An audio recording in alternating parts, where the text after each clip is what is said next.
Bom dia, pessoal. Sejam todos muito bem-vindos, bem-vindas a esse momento tão importante para o José Carlos e para mim, que é o momento da culminância do trabalho dele de defesa de mestrado.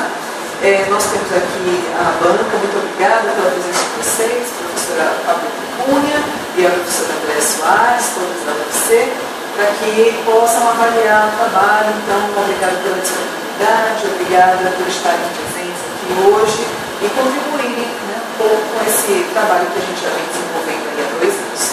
Então, vamos dar início ao processo, o José Carlos apresenta e, na sequência, a gente vai fazendo as interações. Tá? José Carlos, 30 minutinhos para a apresentação, tá bom? Deixa eu só começar marcando aqui para poder te ajudar. Só um segundinho. Sim. A gente vai fechar um pouquinho porque facilita um pouco mais para vocês enxergarem. Mas, Fabiana, se ficar ruim para vocês, você pode me avisar, tá bom? Tudo certo. Tudo ótimo. Ok, pessoal, bom dia. Eu sou o José Carlos, orientando da professora doutora Luciana Lima, e eu quero agradecer a presença de vocês. E vou apresentar o nosso trabalho, nossa pesquisa, que se intitula a Construção Autoral de Jogo Digital do João para a aprendizagem de função polinomial do primeiro grau, em uma perspectiva construcionista tecnodocente. O nosso trabalho vai estar dividido em 6 partes, onde nós vamos ter a introdução, os objetivos, a fundamentação teórica, a metodologia, os resultados das discussões e o produto educacional, juntamente com as referências. Para iniciar o trabalho, eu gostaria de pegar um minutinho aqui só para falar um pouquinho da história do autor, onde eu iniciei na educação por volta de 2012, com a licenciatura em matemática. Com o passar desse tempo, eu tive a oportunidade de organizar algumas feiras científicas na minha cidade, onde eu fui coordenador de matemática. E nesse ponto eu percebi algumas lacunas que existiam ali entre os professores que eu tomava de conta na época, e percebi que a questão da tecnologia ela poderia ser algo que eu viesse pesquisar futuramente. Foi quando eu mandei produções de mestrado. Nesse sentido, a problemática do nosso trabalho ela vem falando do Val 2013, que ele enfatiza que essa compreensão entre a matemática ela depende dessa coordenação entre diferentes registros semióticos. E da mesma forma, o Gomes ele fala que essa experiência prática de ensino, ela às vezes se concentra de forma muito isolada na exposição de conteúdos. E essa exposição de conteúdos ela é necessária para que haja estudo de funções, por exemplo, que nós vamos citar aqui. O governo reforça que esse desenvolvimento do pensamento matemático está ligado a diferentes representações, para que o estudante ele possa ter uma melhora na sua aprendizagem, no seu cognitivo.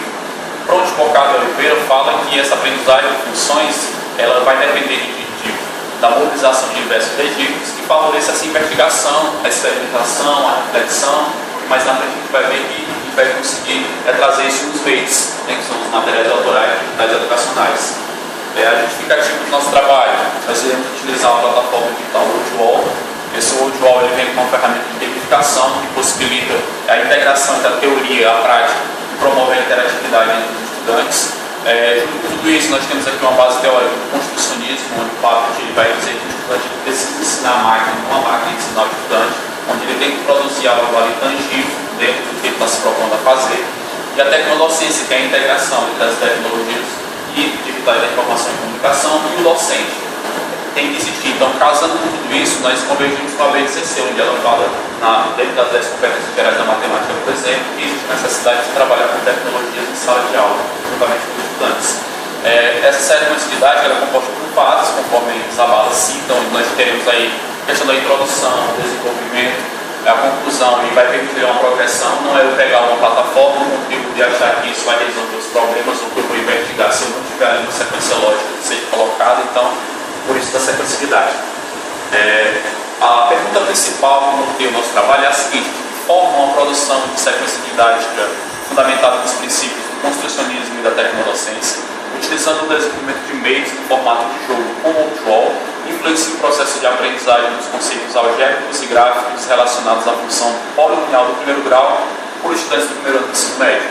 Para que essa pergunta seja formulada, lógico que nós temos aí perguntas secundárias, onde nós vamos analisar, fazer aqui quais as dificuldades conceituais e factuais desses estudantes dentro desses conteúdos, quais as semelhanças e diferenças conceituais sobre a função do primeiro grau que são evidenciadas, a questão da viabilidade da sequencialidade, a gente vai verificar se essa sequência é viável, além dos elementos que precisam ser reajustados no futuro redesenho, que a gente vai ver dentro da metodologia. O objetivo geral é avaliar a influência de uma sequência didática com o uso do Word na aprendizagem da função polinomial do primeiro grau, por estudantes do primeiro ensino médio, à luz dos pressupostos do construcionismo e da tecnodocência. Nossos objetivos específicos, eles tratam de analisar a viabilidade dessa sequência didática, verificar ali se a aplicação junto aos estudantes leva em consideração os critérios de aplicabilidade, clareza e fidelidade, analisar a aprendizagem deles, dos estudantes do ensino médio sobre esses conceitos e fatos que serão colocados dentro da nossa pesquisa. E o objetivo número 3 é redesenhar. Após a aplicação da sequência, após a verificação, a gente vai fazer o redesenho, o que pode ser melhorado, o que realmente pode ser inserido. Aqui a fundamentação teórica, realmente na questão da função polinomial do primeiro grau, onde na função polinomial do primeiro grau que a gente pode trazer, que é uma função que vai tratar, ali é o início do ensino médio, quando você inicia o conteúdo de funções, ela é ponta para vários outros tipos de funções, então essa necessidade metodológica, elas às vezes são agravadas conforme foi dito anteriormente, quando o estudante ele só tem ali uma forma isolada de trabalhar com aquele conteúdo. Então, se só tem aquela forma isolada, ele necessita que haja diferentes vertentes, formas de se trazer isso para o estudante. Os jogos, por que nós o jogo no formato do jogo? Porque dentro do jogo, conforme está em cima do ciclo, existem ali regras, estruturas, onde o estudante não vai jogar por jogar, ele vai entender que ele vai produzir um jogo, mas ele precisa, de certa maneira, fazer ali, entender que existe ali um estabelecimento de regras. Da mesma forma, a questão do Wordwall, ela vem como uma plataforma do desenvolvimento desses jogos. E esses jogos, eles têm que estar dentro colocado ali dentro de regras, o que pode, o que não pode. Isso gera no estudante o sentimento de pertencimento, o sentimento de que ele precisa fazer o melhor que ele pode, dentro do que ele está se propondo. E o Pablo diz justamente isso, que a utilização das tecnologias digitais na aprendizagem pode promover essas experiências significativas, onde o estudante ele se vê como protagonista desse processo. O construcionismo, ele vem aí, com as bases do construcionismo, onde ele tenta dizer e tenta nos trazer a seguinte situação, de que o estudante, quando ele se propõe a construir, ele vai se sentir parte, ele vai entender tudo que está em volta, ele vai trabalhar de forma colaborativa, com os seus fundamentos pragmáticos, sintônicos, todos esses fundamentos aqui, eles vêm numa vertente de nos dizer que o estudante ele é o protagonista, ele não é um folha em branco e ele vai simplesmente receber o conhecimento, ele vai produzir. E aí isso vai casar com o que nós vemos na tecnodocência, que é quando o docente ele integra as tecnologias e a partir disso o professor ele vai mediar o processo de aprendizagem e vai fazer com que esse estudante ele vá produzir materiais autorais e materiais educacionais, casando com o construcionismo, onde o construcionismo, a tecnodocência, ela traz ali os seus 10 princípios, onde ele vai dizer que o professor ele é um aprendiz, as TICs elas se transformam com a docência, mas a docência também se transforma com o professor deve fundamentar sua prática docente. Um processo ele não é algo que seja engessado, ele tem que ser flexível. E dentro desse processo todo, a construção deve estar pautada nos conhecimentos prévios do aprendiz, que a gente traz a questão da aprendizagem significativa também aqui. Onde o estudante, a gente tem que analisar de que forma que ele vai chegar a resolver aquela situação, produzir o jogo. Então a tecnodocência ela casa com o construcionismo nesse sentido. E o trabalho ele vem desenvolvido de maneira que a gente vê o seguinte, a questão do ensino de função do primeiro grau e o uso de jogos dentro do contexto construcionista tecnodocente. A gente verifica que os estudos na área, poucas pesquisas tratam sobre isso, até porque a tecnodocência é nova.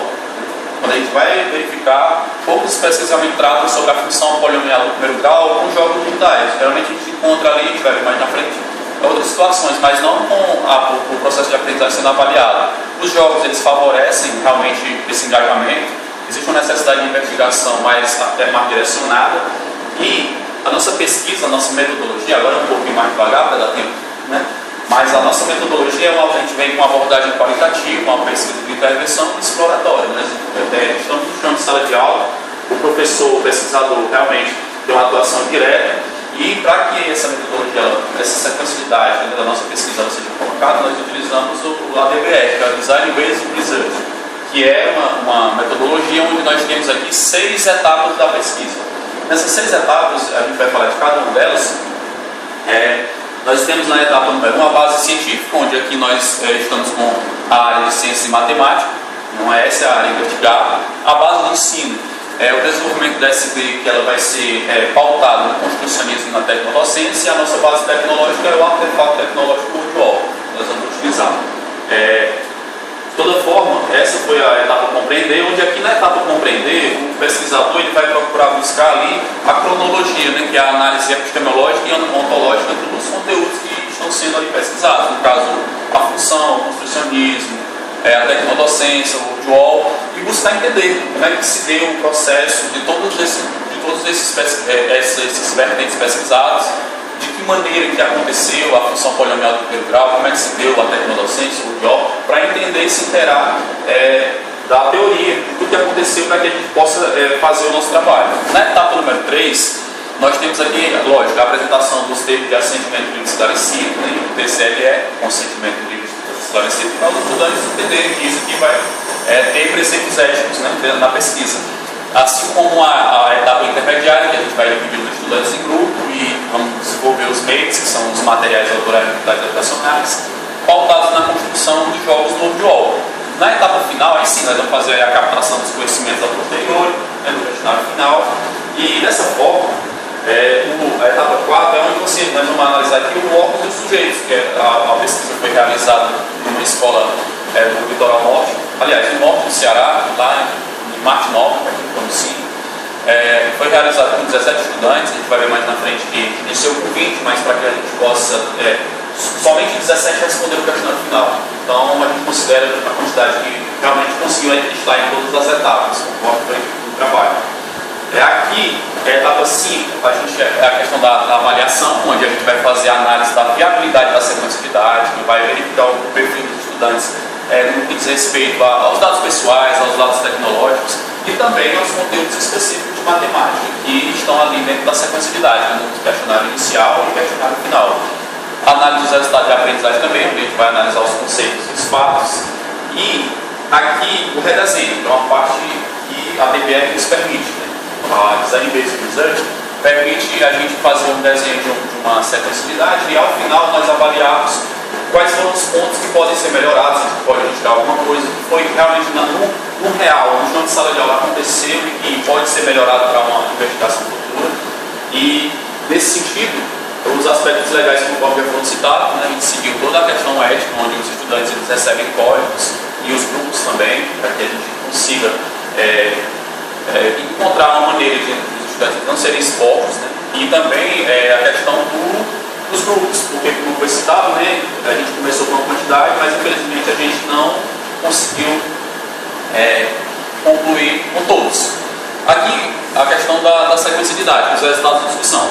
Nos resultados de discussão, após a aplicação da sequência didática, a gente verifica, faz ali um rol para verificar se ela foi uma sequência didática que se encaixa em uma dessas aqui. Se ela foi uma sequência didática péssima, ruim, regular, boa ou ótima. Como é que a gente faz isso? Como é que a gente analisa se a sequência didática foi boa segundo a nossa pesquisa? Segundo a nossa pesquisa, segundo os instrumentais que nós utilizamos, nós temos instrumentais, né, que estão no apêndice do trabalho, onde a gente vai verificar essa análise da viabilidade dessa sequência. A aplicabilidade a gente leva em consideração o cumprimento de tempo e recursos dentro da instituição, que é o meio físico ali. Então a gente obteve um percentual de 93,8% de aplicabilidade. Isso aconteceu porque uma determinada semana a escola não teve aula na data em que nós tínhamos programado a investigação, por falta de almoço, então não pudemos estar participando. Então, nesse sentido, já caiu um pouco aqui o percentual. Né? Alguma coisa com relação ao tempo, precisei de 15 minutos aqui a mais para explicar um determinado conteúdo. Então, tudo isso é levado em consideração na hora, nas etapas da sequência didática, que a gente tem um tempo pré-determinado. Então, se houve a necessidade de mais 15 minutos, você pode deixar de resolver de fazer o que você está fazendo, mas a gente tem que colocar lá no instrumental, no nosso relatório de observação, que isso aconteceu, isso vai ser colocado no redesenho. A fidelidade, a gente vai verificar se realmente a sequência didática ela foi fiel à tecnodocência, à BNCC, se isso realmente está casando. Nós tivemos 97,8% de fidelidade e a questão da compreensão total pelos estudantes, eles compreenderam a proposta. Todos eles compreenderam, fizeram o que a gente estava se propondo, inclusive a gente vai ver mais na frente que eles foram muito protagonistas nesse processo. E ao final a gente teve uma média onde o índice geral de viabilidade esteve entre 90 e 97,2, que classifica-se como ótimo. Essa sequência didática, ela traz aí os dados pessoais dos estudantes, onde nós temos um público de 58% de mulheres, 35% aí são masculinos e outros, né, que não quis se identificar. Então, uma amostra de 17 estudantes, conforme já foi citado, nós iniciamos com 20, e à medida que os estudantes eles iam desistindo, né, da pesquisa, nós tivemos que terminamos apenas com 17 na nossa pesquisa. O cotidiano, que é algo que chama a atenção, porque 100% deles eles possuem smartphone. Então, eles, teoricamente, teriam que ter a familiaridade com as tecnologias. No entanto, quando eles começam a responder essas perguntas do questionário, eles dizem que mais de 70% utilizam a internet entre 4 e mais de 5 horas por dia. São alunos de tempo integral, então, realmente, quando eles saem da escola, a gente percebe que eles não têm outra coisa a fazer que não seja pegar no celular. Então, eles utilizam esse tempo todo no celular.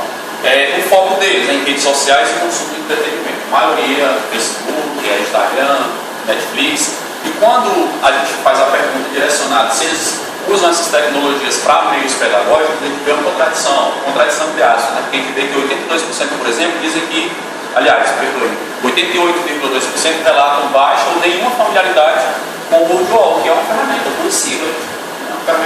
Mas eles nunca têm, 88% sabe que nunca viram. Então aqui eles relatam que a escola, por mais que exista a lei, mas a resposta é deles. Eles disseram que os eletrônicos são proibidos, a gente sabe que é proibido de forma geral dentro das escolas, mas a resposta foi deles. Eles colocaram no show que a gente estava lá. E eles têm um acesso limitado, né? A questão realmente, segundo a nova lei. Só para concluir aqui a questão da DBR, nós tivemos 8 intervenções para nós viabilizarmos a pesquisa. Essas intervenções elas foram aplicadas entre agosto e outubro de 2025. Nós tivemos ali, conforme foi dito lá na parte da viabilidade, só um encontro, que nós não tivemos a oportunidade de ir, mas a gente fez outra data posterior, que está nos relatórios, lá de observação. E a DBR vai iniciar com um questionário inicial, que a gente verifica os conhecimentos prévios dos estudantes. A gente vai fazer ali as intervenções e ao final a gente vai verificar os conhecimentos adquiridos no questionário final, certo? Aqui é algo bem interessante, que essa é uma situação em que como é que a gente vai fazer essa análise do erro e do acerto dos estudantes? Nós utilizamos aí uma taxonomiazinha de Moraes e Calhese, né? Calhese, que a professora Luciana Lima, essa é uma adaptação, onde a gente vai verificar o acerto e o erro. E aqui é interessante que o acerto completo é aquilo que a gente espera do estudante. O acerto parcial, ele quase chega no acerto completo, ele não conseguiu chegar nisso. E aqui tem uma ordem crescente. Essa ordem é como se fosse, aqui é o que a gente espera, aqui ele vai descendo. Uma troca conceitual factual é um erro, que ele fez uma troca ali e ele não conseguiu chegar no nível na categorização de acerto. Inadequado quando ele realmente não sabe, e o erro seria assim, que a gente não espera, que é quando ele não sabe ou ele copia. Ele não se mobilizou para tentar responder. Né?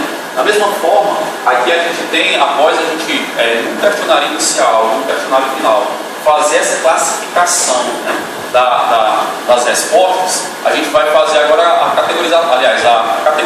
classificação da aprendizagem. E aí nós temos essas siglas, né? Superação, retrocesso, aprofundamento, finalização de aprendizagem, oscilação e estagnação. Aqui, repito, né?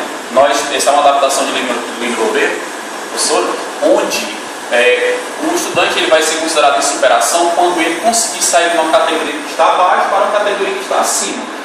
Ele vai ser considerado um retrocesso quando ele sair de uma categoria que está acima e ir para outra que está um pouco mais abaixo. Um aprofundamento é quando ele sai de A1 para acerto parcial para um acerto completo. E aqui tem um ponto importante que eu gostaria de citar antes de passar para o próximo, que é a questão da estagnação da aprendizagem, porque em todos esses aqui, se nós tivéssemos que elencar uma delas que nós não queremos que o estudante esteja ao final da aplicação da sequência didática, é a estagnação. Porque quando há aqui, por exemplo, o retrocesso, quando eu me deparei a primeira vez, eu pensei, não, o retrocesso é algo negativo, muito negativo, mas depois a gente faz a análise, juntamente com a professora, de que a professora orienta e a gente consegue entender após a leitura, E no retrocesso houve ali um arranjo cognitivo. Ele saiu de um lugar e foi para outro porque ele está tentando ajustar a estrutura cognitiva dele, diferentemente da estagnação. Esse estudante, ele não conseguiu, ele parou ali e ficou no que ele estava. Então aqui é algo importante, eu estou explicando, colocando isso para que a gente possa agora verificar a questão dos nossos indicadores, né, da aplicação do questionário final e a experimentação do MEI, a intervenção 1 e 2. E aí a gente vai explicar aqui. Na intervenção 1 e 2, a gente inicia fazendo aqui a aplicação do questionário inicial.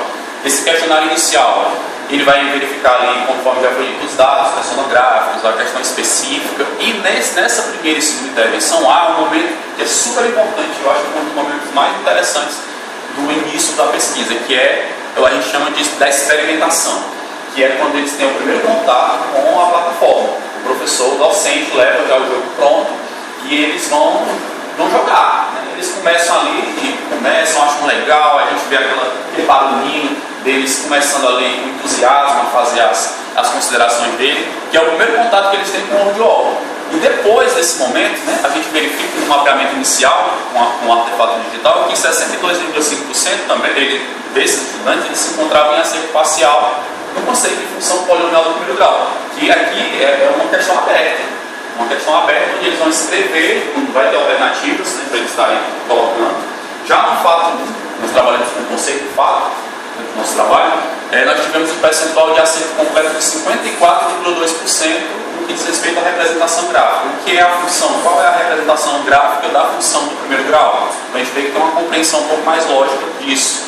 E agora vem o fato 2. No fato 2, no questionário inicial, a gente percebe, e depois a gente vai ver isso, que a raiz ou zero de uma função polinomial do primeiro grau é um gargalo, porque o estudante ele não consegue associar a raiz ao gráfico.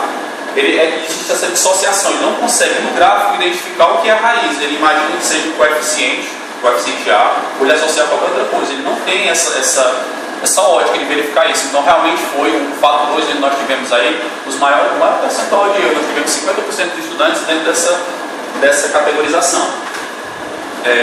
A parte 3 e 5, que é a concepção, roteirização, desenvolvimento e testagem preliminar dos meios, é importante aqui a gente explicar um pouco com calma, porque na concepção os estudantes eles vão realizar pesquisa em livros didáticos na internet. Então aqui o professor tem que ir já pronto, porque ele pode ter um problema de internet na hora da aplicação, então ele tem que levar livros, fontes, para que o estudante, ele quando parou, não tem internet, o que ele faz?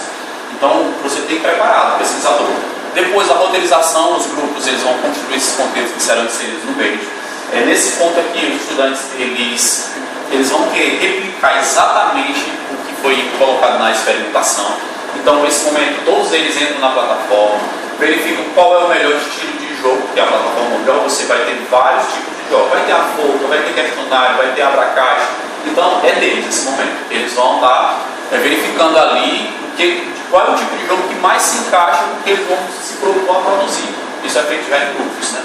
E o desenvolvimento e testagem do meio, autoral dessas questões, ele verifica possíveis inconsistências, porque eles vão criar os jogos, vão verificar ali como é que eles vão inserir esses jogos na plataforma, e entre eles vão verificar os possíveis erros, que aqui é um ponto muito importante, porque para ele verificar os possíveis erros dentro do próprio grupo, ele precisa já ter pesquisado, ter entendido o conteúdo, ele mesmo ter tentado viabilizar uma resposta, que é um ponto crucial da construção. O menino ele tem que construir, quando ele constrói, ele consegue se sentir parte.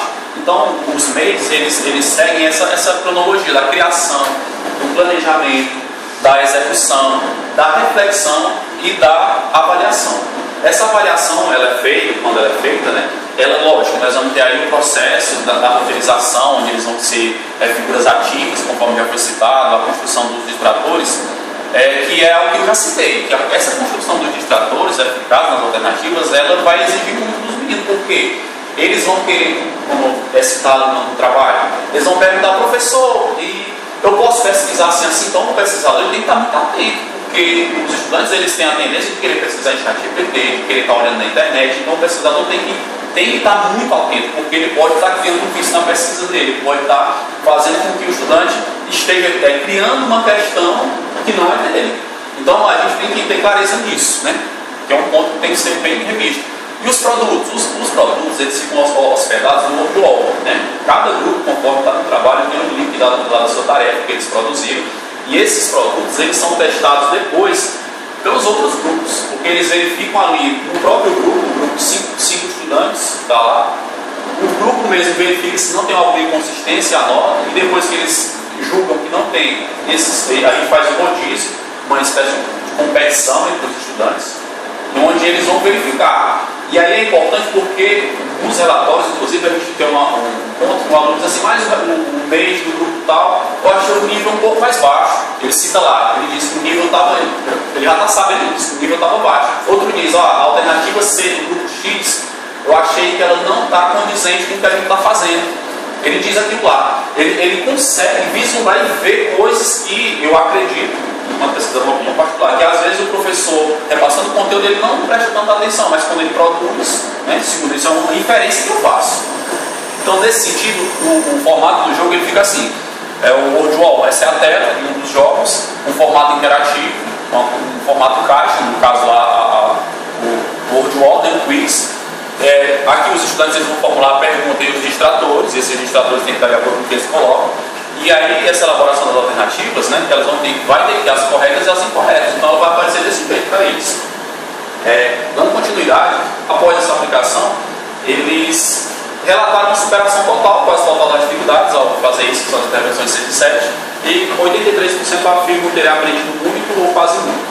A gente verifica também que após essa aplicação no questionário final, nós tivemos aí, por exemplo, um acerto factual, 100% de identificação da reta como uma representação gráfica, né, da função polinomial do primeiro grau. E agora nós vamos passar para a parte dos indicadores de aprendizagem aí, onde nós temos o primeiro conceito, né, que é o conceito 1, a função polinomial do primeiro grau. No questionário inicial, nós tivemos aqui 62,5% de estudantes em acerto parcial. Já no questionário final, a gente teve aí um aumento. Aqui eu não elencaria nem a questão do aumento que teve, mas a gente tem conseguido, suponho que tenha sido a pesquisa, ter sido a sequência de dados que fundamentou isso. Os erros por inadequação incipiente, eles zeraram no questionário final. Isso diz respeito ao conceito. E aqui é uma questão aberta. É uma questão onde eles vão ter que escrever o que é a função polinomial do primeiro grau dentro do contexto de matemática. Então não é uma alternativa que ele vai marcar. Ele vai ter que escrever e dizer de que maneira que ele fez isso. Quando a gente vai analisar aqui a questão da classificação da aprendizagem, nós percebemos que para o conceito 1, que é a aprendizagem do conceito de função polinomial do primeiro grau, nós temos, segundo a tabela que nós já conversamos sobre, 76,5% de estudantes passaram para o processo de aprendizagem, estão em processo de aprendizagem. Isso faz com que nós tenhamos aí uma aprendizagem contínua, né? Houve ali uma superação de erros com o índice aqui, conforme já foi dito. 76,5% da turma encontra-se em processo de aprendizagem, e dessa maneira vem o que nós vimos assim, conforme foi dito, né? O avanço mais relevante no diz respeito a percentuais, e quando a gente aplica o fato número 2, que é a representação gráfica da função polinomial do primeiro grau, a gente vai verificar o seguinte, que no questionário inicial nós tínhamos 54,2% de estudantes em acerto completo. Quando a gente faz esse comparativo com o questionário final, nós temos 100% dos estudantes que entenderam que a função polinomial do primeiro grau tem como gráfico uma reta. É fato. Só que quando a gente vai fazer a classificação dessa aprendizagem, a gente verifica que 41,2% estão em processo de aprendizagem. Mas por quê? Porque nós tivemos uma finalização de aprendizagem mais alta. Porque no início da nossa pesquisa já tinha estudantes que estavam ali em finalização, já tinham um acerto completo. Então aqui é importante salientar isso. Para nós concluirmos aqui, o fato 2, que foi o que nós tínhamos citado, que é um dos estudantes com um pouco mais de dificuldade, que era sobre as raízes do zero. Que no nosso questionário inicial nós tínhamos 50% de estudantes dentro da categorização erros, né? Seja por trocas conceituais ou factuais. E no questionário final a gente teve aí um processo, a gente teve 76,5% que estão em processo de aprendizagem. Nesse sentido, a gente infere e diz que essa autoria deles fez com que eles eliminassem o não sei e fizessem com que realmente nós tivéssemos, conforme o gráfico, uma quantidade significativa de estudantes em processo de aprendizagem. Eu queria mostrar para vocês aqui, nós temos tempo, e ao final a gente tem as sugestões de redesenho, que na DBR, ela possibilita isso. Como é uma pesquisa de mestrado e o tempo é muito reduzido, a gente não consegue fazer um redesenho para realmente depois, mas eu tenho pretensão de, no doutorado, por exemplo, inserir o procedimento. Só que se trabalha com o conceito de fato, inserir o procedimento dentro e fazer os ajustes necessários, com o redesenho que foi colocado nos relatórios, nos apêndices e está no trabalho. O nosso produto educacional, ele é uma sequência didática, né, onde nós temos um e-bookzinho aqui, né, um livro, e ele vai ter a sequência didática para ela posteriormente ser replicada por professores que desejam, para caso alguém tenha aí obtenção, e o material foi disponível. É um livro, a gente vai abrir ele aqui, né, professor? Para a gente dar uma olhadinha aqui, como é que ficou, só. Eu vou ficar, vou citar só para não ver. Vou botar aqui na parte inicial, né, e pode dar uma sladinha da. Pronto. Sequência didática aqui, né? Aí aqui todos são links, todos eles aqui, você pode clicar e vai levar para a página, parte introdutória, todos os conteúdos factuais, a tecnodocência, o UOL, a parte específica, que eu estava querendo chegar, e cada um desses aqui, ao ser clicado, a gente vai levar para o instrumental, aqui por exemplo, o questionário inicial, vai ter aqui o questionário inicial, as perguntas. As intervenções aqui, elas são divididas por tempo, onde você vai ter os objetivos. Ao final aqui, a gente vai ter inclusive a sugestão de redesenho para essa intervenção. Aqui, a experimentação que o professor, o docente, realizou com a turma. A gente tem aqui, ao clicar, vai levar para o jogo. Tem também aqui os relatórios, né, onde na concepção aqui tem estudantes, como é que eles formularam as perguntas que eles passaram para esse relatório autoral, a roteirização, onde nós vamos ter aqui as intervenções, as perguntas que eles colocaram, e tem que deixar ela registrada, isso está nos apêndices lá, para que ele consiga depois passar ali, colocar dentro do UOL. Aqui a parte já de desenvolvimento e testagem, né, onde o professor, a gente faz o print da tela e eles vão colocar. Também nós temos sugestões de redesenho aqui, por exemplo, sugere-se incluir uma revisão final mais sistemática dos jogos antes de socializar. Outro aqui, da mesma forma, a gente tem as intervenções 6 e 7, onde aqui é onde eu tinha citado, por exemplo, esse grupo diz, né, analisando na questão de número 2, não especifica o tipo de função a qual estamos trabalhando, que gera dúvida e confunde o leitor. Isso é o grupo 3. Então, de certa maneira, eles estão realmente verificando. E aqui a socialização. Então, esse é o nosso produto educacional. Ao final aqui tem os autores desse produto, tecnodocência. E eu devo ter seguido um pouco de tempo, professor, mas de certa maneira eu quero agradecer a vocês pela compreensão, agradecer à professora demais pela orientação que foi me dada. E dizer que hoje é um momento, para mim, eu sonhei muito de estar aqui. Hoje eu estou realizando um sonho há muito tempo. É isso. E deixar à disposição de vocês para a vontade. Muito obrigada, José Carlos.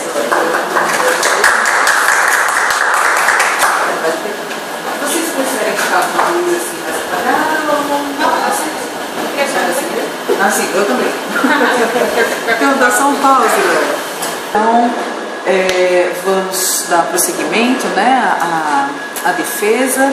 E vou pedir então para a professora Andréa, que é um membro externo da banca, fazer a sua pronunciação, professora. Muito obrigada pela sua participação mais uma vez, né? E a gente está assim, ansioso para ouvi-la. A gente pensa assim, em torno de uns 20 minutos, tá ok? Então tá bom. Está bem objetivo. Então, muito obrigada pelo convite, assim, bom para mim, como sempre. Sempre que eu tenho essa oportunidade de ser convidada, é uma oportunidade de grande aprendizado para mim, de atualização de uma série de coisas e de instigamento mesmo, né? Novos aprendizados que a gente percebe que poderia ir atrás, né? Independente da área em si, né? A princípio, me confesso que quando eu vi a temática, eu me questionei, peraí, mas eu consigo né, entender assim, a profundidade da coisa, mas eu entendi que havia uma intencionalidade no seu convite, né? Eu acabei de fechar aqui um documento, seria a intencionalidade de pegar um olhar de alguém que não é necessariamente da área da matemática, mas para entender, para observar outros aspectos que somem a quem já está imerso, né? E aí eu queria destacar aqui, viu, Zé Carlos, que a primeira coisa que me impressionou na leitura do seu trabalho aqui foi sua história. Achei muito legal, tanto na parte escrita quanto na sua apresentação agora, você ter dado destaque a isso. Para mim foi um dos pontos altos, porque ele explica para mim, depois, né, de entender um pouco assim o seu perfil, sua história, o porquê da qualidade do trabalho que se desenvolveu depois, a partir daí. Né? Então a gente vê assim, o seu comprometimento na busca pessoal, assim, por desenvolvimento pessoal, como pessoa, como docente, né? Lhe digo que é algo que a gente na academia espera ver, né? Espera ver em novos docentes que começam a atuar nos diferentes níveis de ensino, esse nível de busca de aprimoramento constante, né? De aperfeiçoamento constante. E no seu caso em particular, não só isso, não só buscar algo onde você se desenvolva, mas também levar isso para os seus alunos também, provocar neles essa sensação boa de estar desenvolvendo algo, se desenvolvendo, e deixando, vou chamar aqui o seu produto, né, deixando um produto, deixando uma herança da sua pesquisa, que outros professores podem usar, tal qual está aqui, ou se inspirar no que você fez para fazer coisas semelhantes aplicadas às suas próprias disciplinas, matérias, conteúdos, etc. Né? Então, eu acho a sua pesquisa já excelente, inestimável, já nessa perspectiva aí, já me agradou muito de ter conhecido sua pesquisa, ter conhecido um pouco da sua história. Assim, parabéns assim, por essa busca contínua aí do conhecimento. Não tenho dúvida que você chega já aí no doutorado também e vai aprimorar aí o que você tem feito até aqui, né? Com respeito à estrutura geral, eu sou muito interessante, muita afinidade com as coisas que a Luciana produz e orienta, porque eu também tenho muito essa visão pragmática, né? Que a gente que vem das exatas, né? Não sou da matemática, mas a computação ajuda a gente a ter um pensamento muito sistematizado, muito pragmático. E às vezes, para mim, isso é um desafio, porque também tem um lado epistemológico, de se debruçar, filosofar nas coisas, e eu lhe confesso que isso é o meu desafio, minha área de desafio de desenvolvimento pessoal aí é abraçar as duas coisas e fazê-las, caminhá-las, né, equilibradamente, que eu já me empolgo em pôr a mão na massa nas coisas, né? Então a gente tem que tentar sempre equilibrar nisso. Dito isso, assim, eu gosto de sistematizar as observações, e como o seu trabalho veio em PDF, foi até bom, sabe? Porque quando vem o Word, ou quando vem assim, aí, meu Deus, eu perco um tempo danado riscando. Não é achando erro, não, é o comentando, é destacando. E aí eu demoro 3 vezes mais do tempo que eu demoraria, né, para me apropriar do conteúdo e tudo mais. Então, isso me ajudou a ser mais objetivo. Então, eu vou lhe entregar esse esboçozinho depois dos meus comentários, tá certo? Ao invés de um material riscado aí, só adiantando, tá? Assim, em termos do seu título, eu achei apropriado, eu particularmente não tenho observações assim, né? Ele parece que representa bem, representa de forma adequada o seu conteúdo, o seu público-alvo, né? O conteúdo matemático que você delimitou aí para tratar aí na sua pesquisa, né? O uso da ferramenta WordWall, né? E até mesmo o destaque dos principais referenciais teóricos que fundamentam a sua pesquisa. Então, acho que o seu título, ele faz isso, né? Eu acredito que ele é bem adequado à sua dissertação, tá certo? Em termos assim, normativos, capa, folha de post, tudo, você arrumou tudo direitinho, não sei nem duvido, porque eu tenho uma olhada da sua orientadora, muito minuciosa assim, nos detalhes. Então a gente vê aí que isso também está organizadinho, tá? Acho que o seu resumo ele apresenta de forma sucinta o tema, funções, né? O problema, a abstração e o ensino tradicional, e o objetivo, que é avaliar a influência, né, da sequência didática na aprendizagem dos seus alunos. Ousado, viu? Tem que ser de passagem, né? Bem ousado. A metodologia está muito clara, muito interessante vê-la materializada, vê-la aplicada, né? Acho que fica aí também como uma referência futura para outros que queiram apresentar com tanta riqueza de detalhes, né, a mesma metodologia. Muito bom também, deixa bem evidente aí o número de participantes, qual foi o produto educacional resultante, destaca, né, os resultados principais aí encontrados e também as suas considerações finais ou conclusões, né? Eu achei excelente, acho que o seu resumo está muito bom, salvo juízo diferente aí da colega de banco, a professora Fabiana, né, que aí vai talvez trazer outros olhares que eu não vi. Bom, com relação às suas palavras-chave, acredito que artefato tecnológico é uma tecnologia interessante, curiosa para mim, eu não tenho usado muito esse termo, bem, no outro campo que eu estudo, né, as tecnologias educacionais de saúde, eu não costumo ver muito essa terminologia, né? Mas achei também inovadora, assim, curiosa, me instigou a pesquisar mais sobre essa terminologia, né? Destacou também a abordagem de pesquisa que você utilizou. Então, se alguém quiser buscar o seu trabalho posteriormente eu quero procurar trabalho sobre essa metodologia, sua palavra-chave vai ajudar a trazer destaque ao seu trabalho, né? Aliás, essa é a razão de ser, né, das palavras-chave dos trabalhos acadêmicos, né, para que eles sejam encontrados, né, de forma mais fácil posteriormente, tá?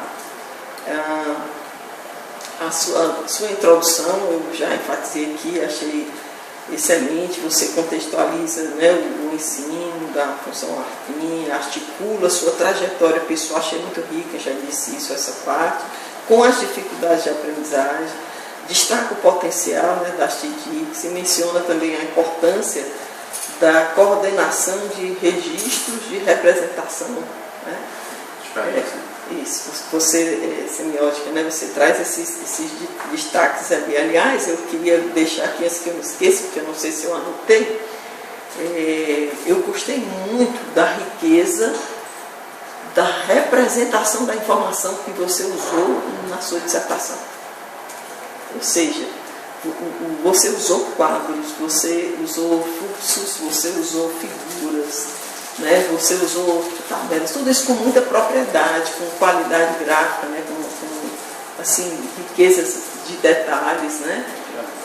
Isso ajuda muito a compreensão daquilo que você está apresentando, né? Nem todo mundo sabe usar bem esses recursos, né? Às vezes a gente vê ilustrações que não estão contextualizadas com o resto do conteúdo, mas acho que você usou muito bem, né?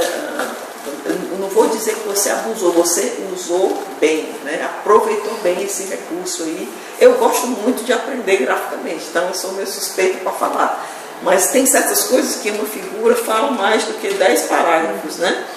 E eu acho que acho que a sua formação matemática deve ter lhe ajudado também, e a Luciana também, com certeza, nisso aí. Mas eu me senti bem contemplada, né, nessa forma de entender o seu trabalho através dessas representações, né? Eu destaco muito disso. Enfim, acho que você trouxe essa contextualização, o que se espera, né, dentro de uma introdução.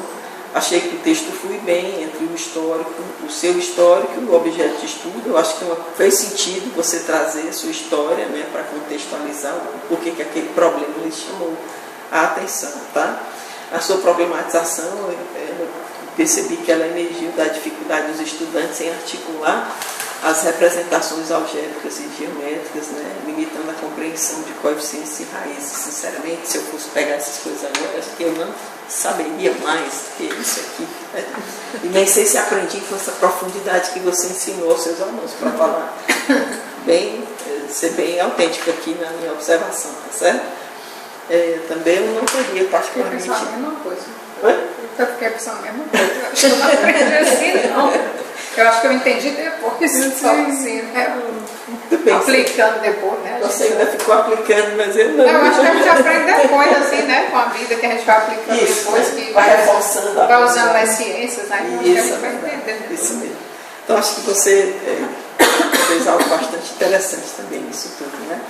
Acredito que há aí, no seu problema emerge então essa dificuldade dos alunos em articular as representações algébricas e geométricas, né? A limitação da compreensão de coeficientes em raiz, e que isso fica evidente desde o começo, né? E depois no final você retoma no gráfico. né? Retoma isso aí e confirma essas suas suspeitas iniciais aí, ficam bem confirmadas.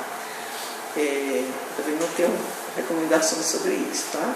Na sua justificativa, destaca como um ponto forte aí a relevância prática no uso da reificação para tornar esses conceitos abstratos mais concretos, né?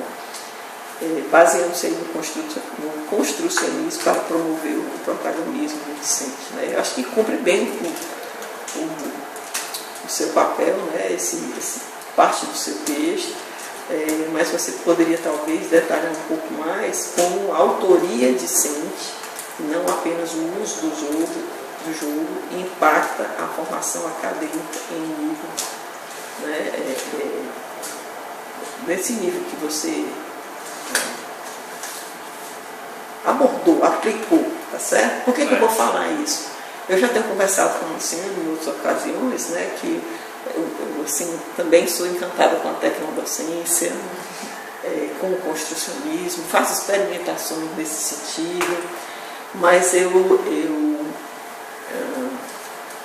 já tenho usado MEDIS, né, mas numa perspectiva diferente da que você usou, né, e que acho que é a original, tá? Que é aí o aluno desenvolvendo aula, ele desenvolvendo material didático, né? Eu tenho tentado experimentar um pouquinho sobre essas coisas aí, mas esse é um aspecto muito relevante, né? Que é essa coisa da autoria do discente. Eu acho que eu poderia explorar um pouquinho mais esse aspecto, sabe? Destacar o impacto disso aí, falar um pouquinho mais sobre isso aí, de alguma forma deixar isso forte, deixar mais forte, certo? Porque, particularmente para mim, depois me imaginando uma futura releitora do seu trabalho, alguém que vai consultar ou recomendar a outras pessoas, eu como professora tenho dúvidas de como aplicar didaticamente isso na transformação dos meus alunos em produtores de redes, de tecnologia, certo? Eu construo material didático para os meus alunos e tento inovar nisso, mas eu ainda explorei pouco. Então, se você né, puder assim, destacar isso, dar mais dicas disso, né, mostrar a relevância disso aí, eu acho que vai deixar uma contribuição muito boa para nós, os professores de forma geral, né? Porque, olha, o seu trabalho foi absurdo aqui, né? Teve um trabalho absurdo, muito detalhado. Eu comento mais na frente alguns outros absurdos do ponto de vista positivo, tá certo? Mas não invejável do ponto de vista de quem precisou trabalhar tanto para poder gerar tanta coisa, né? Então, mas assim, bem amplo, eu diria que o teu trabalho, ele claramente caberia uma pesquisa de doutorado, piscando assim, sabe? Você é muito além, o mero desenvolvimento da sequência didática e aplicação e depois a análise de uma intervenção já cobriria um mínimo para um requisito de, sabe, de um programa de mestrado e tudo mais. Então o que você fez foi muita coisa mesmo. Estou me adiantando já nos comentários, já chegou vamos lá. Então, com relação à justificativa, né, só pediria um reforço nessa parte aí, que eu acho que vale a pena, destaca mais ainda o seu trabalho, o tornará referência para outros, e no mais achei excelente, né? Sua questão de pesquisa, de que forma uma proposta de sequência didática fundamentada nos princípios do construcionismo e da tecnodocência, utilizando o desenvolvimento de meios no formato de jogo com o WordWall, influencia o processo de aprendizagem dos conceitos algébricos e gráficos relacionados à função polinomial do primeiro grau para estudantes do primeiro ano do ensino médio. Eu não li isso aqui tudinho para dizer que está grande, não tem nada a ver com o tamanho da sua questão, tá certo? Eu li isso aqui tudinho para dizer que é uma coisa complexa, ousada. Parabéns para os corajosos, o corajoso orientador e o corajoso, né, mestrando aí, parabéns. Por quê? Porque vocês deram conta. E eu acredito que se ela topou aceitar que essa fosse a sua questão de pesquisa, é porque ela viu em você um perfil de aluno que tinha know-how, que tinha cacife para executar. E eu vou dizer mais, eu imagino que vocês se identificaram bastante, não foi? Sim. Eu não tinha dúvida disso, porque o nível de detalhamento dos seus instrumentos, não é isso que a gente percebe, né? É o estilo Luciana mesmo. Né? Assim, é muito parecido. É um nível de detalhamento assim, cada detalhe. Por isso que eu te digo, vira referência fácil esse trabalho aqui para outros, sabe? Porque está muito bem feito. Eu imagino a sua satisfação enorme de ter pego um orientante que alcança aquilo que você idealizou, assim, que consegue descer da conta. Então, ver isso aqui materializado é fantástico. Então, parabéns ao grupo nesse sentido também, tá? Seus objetivos gerais específicos, né, eles estão alinhados ao delineamento, né, do modelo de pesquisa que você escolheu, né, a DBL, prevendo análise de viabilidade, de aprendizagem e o redesenho da SDG. De novo, né, estou sempre impressionado, porque só a descrição do processo de concepção em si, a aplicação é uma coisa, mas o nível de análise que foi feito foi elevado, né? Com muitas minúcias, muitos detalhes aí. Coisas que professores não sabem fazer, tá certo? Né? Aprendeu a fazer essas coisas aí no processo formativo? Teve que correr atrás, não foi? E olha lá, eu digo que tem coisa aqui que eu não aprendi a fazer ainda não, como professor. Né? Então, o nível de análise, essa coisa do factual, eu vou ter que ver suas produções depois para me atualizar. E eu, quem sabe, frequentar umas aulas aqui. Né, para poder pegar, e você captou bem assim os princípios, né, e a metodologia, a forma de fazer a coisa, né? Trabalho de mestrado, né? Isso, num altíssimo nível. E a forma como você faz isso, documentando as coisas e representando com o recurso adequado, ora textual, ora gráfico, ora um fluxo, então, ora um quadro, uma tabela, a rotulagem que você tinha que fazer, o cuidado de pré-entorno, estou adiantando, tá? Porque senão eu vou falar 1h30 aqui, os apêndices com esse nível detalhado, tudo facilitando não só a compreensão, mas ajudando uma replicabilidade do seu modelo de pesquisa em um momento para um outro pesquisador, sim, muito bem feito, muito bem detalhado, muito interessante também, tá bom? Mas você já abriu contas bancas da Luciana? Hã? Abriu contas bancas da Luciana? Sem tirar o mérito dele? Sim. Os trabalhos do Luciano são assim. É sempre assim. Por isso que a gente vê aqui o carinho da... Eu tenho que pegar essa dissertação dela aqui para aplicar nos meninos. Sem tirar o mérito de vocês. Claro. Mas assim, o mérito é de ambos, porque você conseguiu seguir. Você conseguiu seguir. Porque a frustração é quando você organiza, orienta e tudo, mas o outro lado não alcança, não dá conta. Então, aí você sempre foi fazer a correção de se atrapalhar com a professora Luciana. Tem esse álbum. É verdade, esse aspecto aqui. Brincadeira. Então, assim, embora a sua redação tenha ficado um pouco extensa, eu considero que muito adequados, né? Seus objetivos, seu geral, né? Está coerente com a sua questão de pesquisa, seus objetivos específicos estão coerentes com o seu objetivo geral, né? Sobre a sua fundamentação teórica, achei excelente a cobertura dos temas, história da função, ao construcionismo, tecnodocência. Né, os conceitos de leis, né, estão bem apropriados e bem explorados no seu trabalho. Na sua revisão de literatura, achei curiosa que, né, foi apresentado o seu objetivo da revisão, as suas streams de busca, os seus critérios de inclusão e exclusão. Eu só teria aqui uma pequena observação na página 25, né, eu acredito que o último critério de exclusão ele não seria necessário, a não ser que eu tenha lido de forma errada. Mas eu entendo que exclusão, o critério de exclusão, a lógica é essa. A partir do que eu incluí, o que eu excluo. E eu acho que eles estão dizendo a mesma coisa. Tá certo? Então, esse último critério de exclusão, ele é descartável, porque esse tipo de item que você iria excluir, ele nem entrou.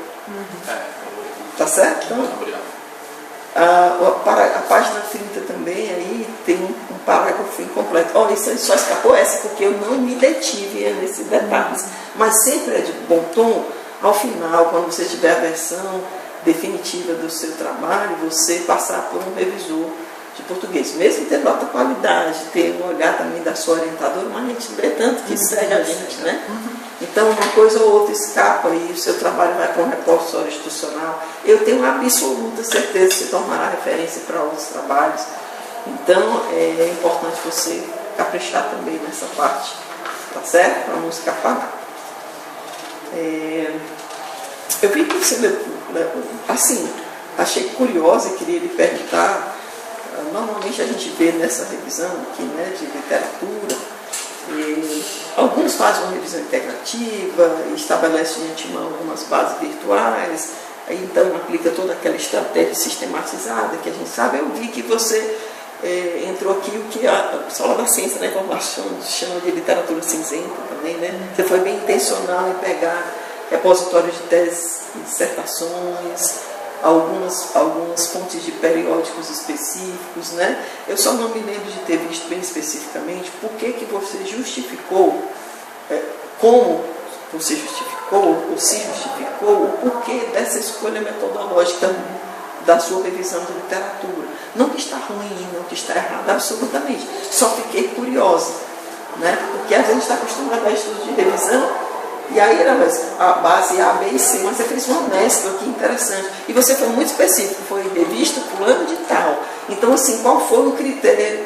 que você usou para escolher especificamente essas bases, vou chamar de bases, algumas não são bases, são periódicos, são, né, bancos de tese e tudo, mas por que você escolheu essas? Professor, eu lembro que quando eu fui fazer, eu verifiquei, fiz uma breve pesquisa nas que tinham afinidade com tecnologias, matemática e, sobretudo, que tratavam sobre a aprendizagem.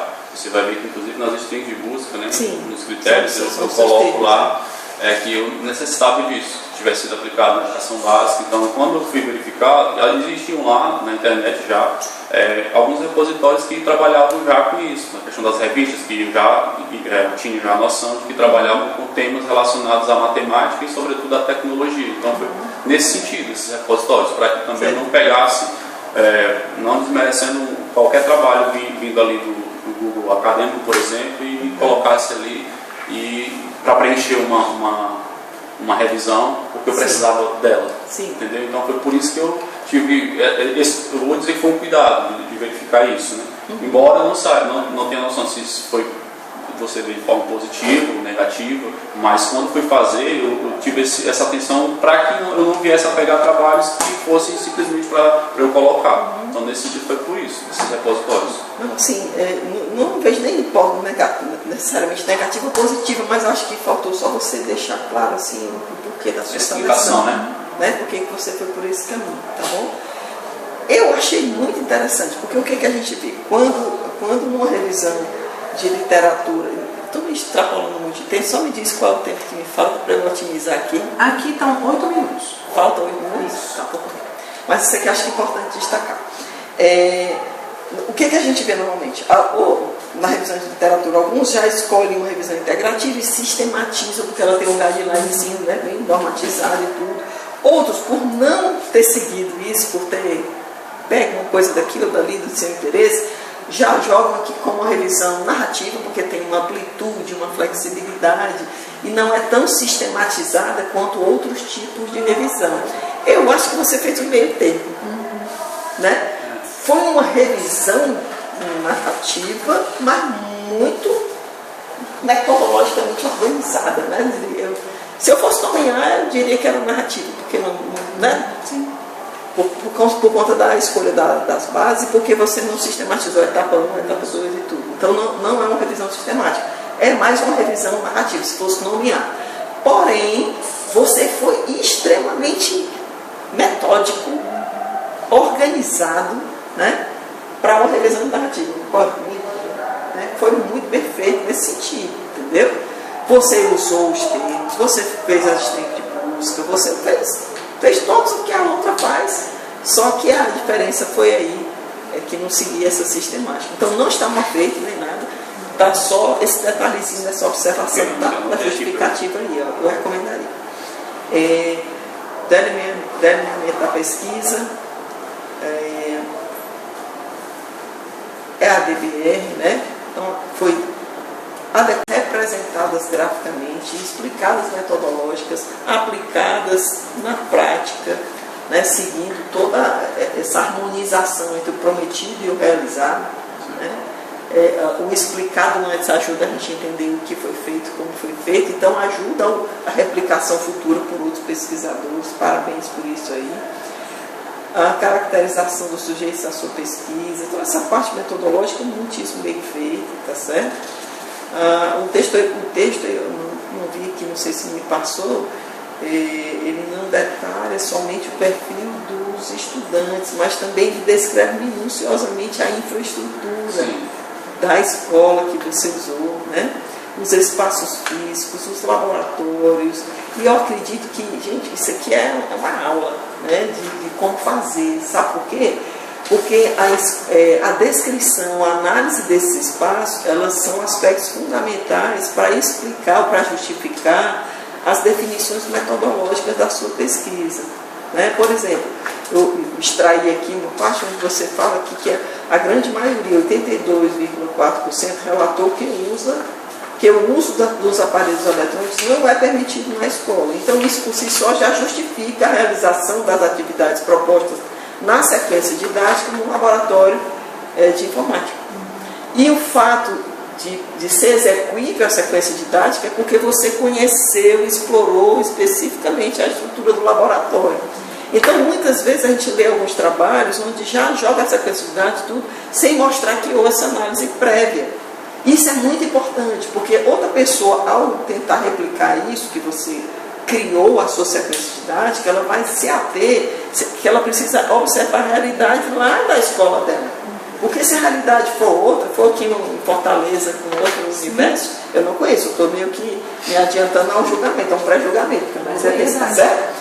Mas se ela empolguei demais, eu queria fazer com meus alunos, mas se ela não observar, se ela não tem minimamente a infraestrutura necessária, ela vai, aí depois não deu certo, porque você fez toda a sua análise, a sua proposta bem fundamentada, certo? Então isso aqui foi muito importante, queria destacar também, tá?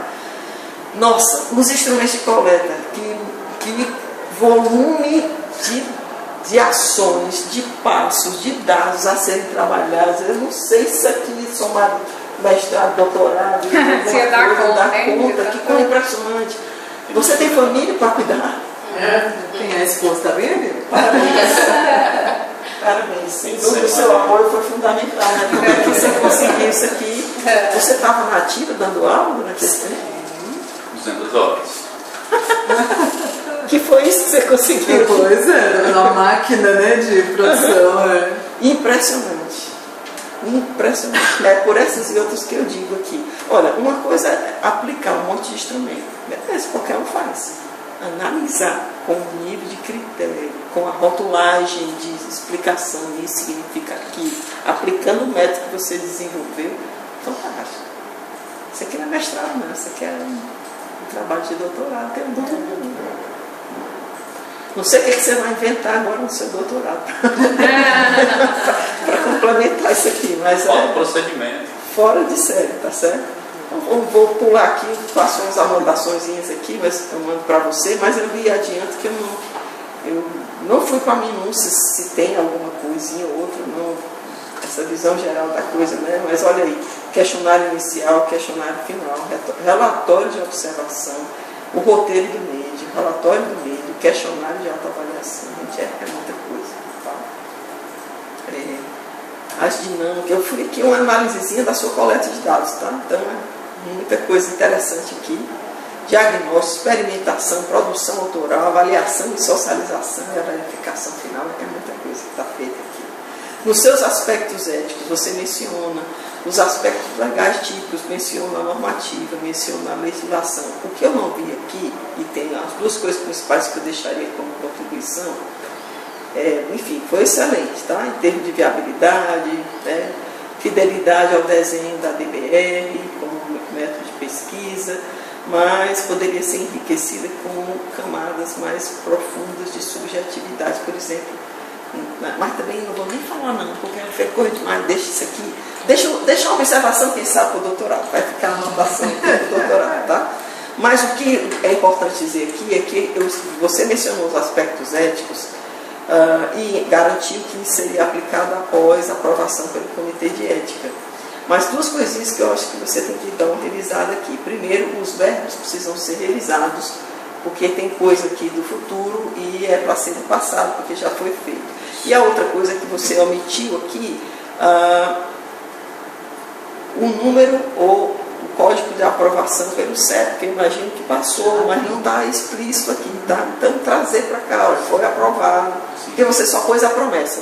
Talvez colocou um pouquinho da qualificação, né? Aí vai, é muita coisa para dar conta mesmo, então agora você vai atualizar essa parte aqui com os dados da pesquisa feita, tá bom? Ok. Basicamente isso aí. Vou fechando.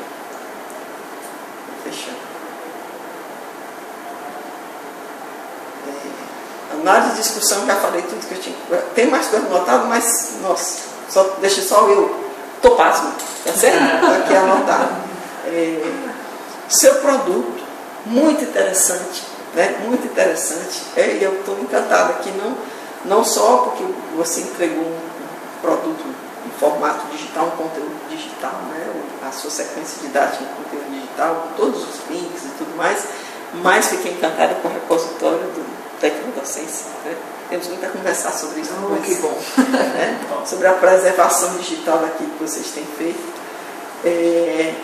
E eu achei rico, muito fácil de encontrar, corajoso de deixar tudo explícito. Então a ciência aberta está aqui, né, para todo mundo ver e usar. Né? Pode ser usado como material base para posteriormente outras pessoas replicarem em outros contextos e tudo mais, te darem feedback, né? Talvez o doutorado possa até ser nisso, né? Na avaliação de uso por outros docentes, sei lá, uma coisa assim. Considerações finais, eu acho que elas cumprem rigorosamente todos os critérios esperados para uma boa redação, né, de conclusões de uma dissertação, não apenas resumo o trabalho, mas também refletem criticamente sobre o processo, assumindo que a aprendizagem matemática via autoria digital é um processo em construção. Você foi muito honesto em dizer que essas coisas estão em construção, né? Estão em experimentação. Você não botou nem conclusões, você botou considerações finais. Isso foi muito respeitoso da sua parte, né? Da parte de vocês também, de mostrar que todas essas coisas são experimentações novas, né? Você não chegou aqui com a palavra final, você está mostrando algo novo, que está em construção, está em aperfeiçoamento, tudo muito coerente, tá certo? E instigador para outros professores, outros pesquisadores também darem continuidade, né? Fiz aqui um trabalhinho mais de formiguinha aqui nas suas referências, porque tem algumas obras citadas no texto que não aparecem lá nas referências, e vice-versa, né? Algumas coisas que não estão lá, então te fiz um favorzinho aqui, deixando uma lista para devolver, tá? Sobre isso aí. Também queria que você desse uma revisada nas suas siglas, escapa aí, por exemplo, a própria sigla SD que você usa do começo ao fim não estava na lista de siglas. Então, extrapole, não se preocupe, tá? Mas vale a pena dar uma olhada lá também. Repito que o seu apêndice está fantástico, né? A sua produção. Acho que o grande volume está aqui na apresentação metodológica, os seus dados e a apresentação. O volume da tua obra está aqui, né? Que juntos trazem uma grande contribuição. E é isso. Mais parabéns, obrigado pela honra de ter conhecido sua história, seu trabalho, e ver mais um trabalho de excelência aqui do grupo da professora Luciana, da orientação dela, e parabéns, siga em frente. Muito obrigado. Fico lisonjeado com as suas palavras e agradeço demais pelas contribuições. Você falou da minha história, né, porque está lá o textinho. Eu de onde eu nasci para onde eu estou, hoje eu me considero um vencedor porque não tinha nem luz. Onde eu nasci nem luz tinha. Eu botava a lamparina e eu dormia e apagava ela. Então hoje em dia eu vejo isso como algo positivo. Você bem objetivo nisso. Sobre o trabalho, eu fico feliz demais com as contribuições do que você falou, porque realmente eu tenho que acreditar a minha orientadora, porque eu acho que ela é uma pessoa assim, indescritível nesse sentido. Ela orienta, ela é uma pessoa que a todo momento ela está ali para dizer, ó, não, tá certo, e vai lá, e realmente eu acho que não sei se, eu tenho certeza que eu não conseguiria realizar um trabalho desse se ela não tivesse por trás de tudo. Muito obrigada. Mas agradeço enormemente, professora Andréia. Nossa, que maravilha, muito bom. Todas as minúcias eu quero olhar o documento depois com detalhes para ver aquilo que a gente pode melhorar no trabalho do José Carlos. Agradeço enormemente pelas palavras. E uma coisa que para mim é muito significativa é que isso dá muito trabalho. E esse reconhecimento é um momento assim de êxtase, porque eu falei, poxa, alguém leu, alguém viu, alguém reconheceu, isso é maravilhoso. Então eu não tenho nem palavras para agradecer, e agradecer também ao José Carlos, porque é como você falou, sem uma pessoa que abrace a causa, não sai do canto, né? Então ele realmente é muito bom, mas aí eu vou falar daqui a pouco. Fabiana, olha, muito obrigada também, viu, pela disponibilidade. Aí você fica com a palavra, fica à vontade, viu? A gente pensou 20 minutos, né? Tá, conseguir, ótimo. Vou deixar aqui meu cronômetrozinho. Bom, obrigada, muito obrigada, Luciana. Desculpa aí pela falta de retorno em alguns momentos, é porque abril, maio, na verdade desde fevereiro tem sido muito desafiador para mim. Tenho trabalhado assim, às vezes às duras penas, então eu vou organizando a agenda, e daí por isso que o seu trabalho está assim, impresso, numa pastinha, riscado, num papel adaptado, então está todo, né, mas obrigada também, Zé Carlos, aí pelo ter aceitado a sugestão da professora Luciana. Acredito que tenha sido ela, que você não me conhecia, né? Eu já começo pela contracapa aqui, né? Eu fiz tá frente e verso, viu? Encontrei uma impressora maravilhosa que ela já imprimiu frente e verso. Ah, que maravilha. Gente, maravilhosa. E aí tu colocaste projeto de dissertação de mestrado. Aí eu fiquei, eu tô indo para qualificação, eu tô indo para defesa, tá? Então, é só um detalhe, viu, querido? Mas, de uma forma geral, eu também, assim, concordo plenamente com a Andréia, muito dado, eu acho que tem dado para uma tese de doutorado mesmo, concordo plenamente, viu? Fiquei impressionada com a quantidade de dados, com os detalhes de cada etapa, com o cuidado de cada momento. Concordo com o que a Andréia falou, a gente sente essa sintonia do teu trabalho da tua orientadora, com a professora. A gente percebe isso claramente nessa riqueza de trabalho, de harmonia que a gente vê no textual, texto bem escrito, bem elaborado, bem concatenado as ideias, viu? Então, de modo geral, eu gostei muito da leitura. Mas assim, o que eu vou trazer? Eu tenho uma dinâmica um pouco diferente da Andréia, eu já conheço um pouco o jeito da Andréia trabalhar, o meu é um pouco mais textual, a Luciana conhece, um pouco mais reflexivo em alguns momentos. Eu gosto muito de pensar em algumas partes mais reflexivas, e eu vi alguns discursos teus aqui que eu queria entender um pouco mais, né? Então, é bom, e aí por isso que é tão rico uma banca, né? Exatamente, que cada um traz uma visão diferente. E aí, no resumo, achei muito bem escrito. Eu fiz alguns destaques, mais porque muitas vezes eu leio, por isso que eu gosto do papel, porque eu leio como se eu estivesse estudando a dissertação da pessoa ou a tese, seja porque vai ser, não só porque eu estou assim, né, enfrentando esse momento do estado enxaquecoso, mas porque normalmente eu faço isso mesmo. Eu leio como se eu estivesse estudando, e aí eu grifo. Então às vezes você vai encontrar grifos aqui que não tem nada a ver, só porque eu estou tentando entender qual é a proposta. Mas uma delas, das minhas dúvidas, é que você usa a sigla, como é que vocês chamam? É MAD mesmo? Desculpa. MAD. E aí você já bota o MAD aqui no resumo, e já não sei se ela já é tão familiar a vocês e a todo mundo, do mundo inteiro. Não. Que você já não diz o que é, então ela já aparece aqui no resumo, sem dizer nada do que ela significa. Resumo. Certo? Aí nem se preocupe se você não quiser, né, ficar se preocupando em anotar. Achei muito interessante mesmo também, até para a gente entender esse contexto da realidade.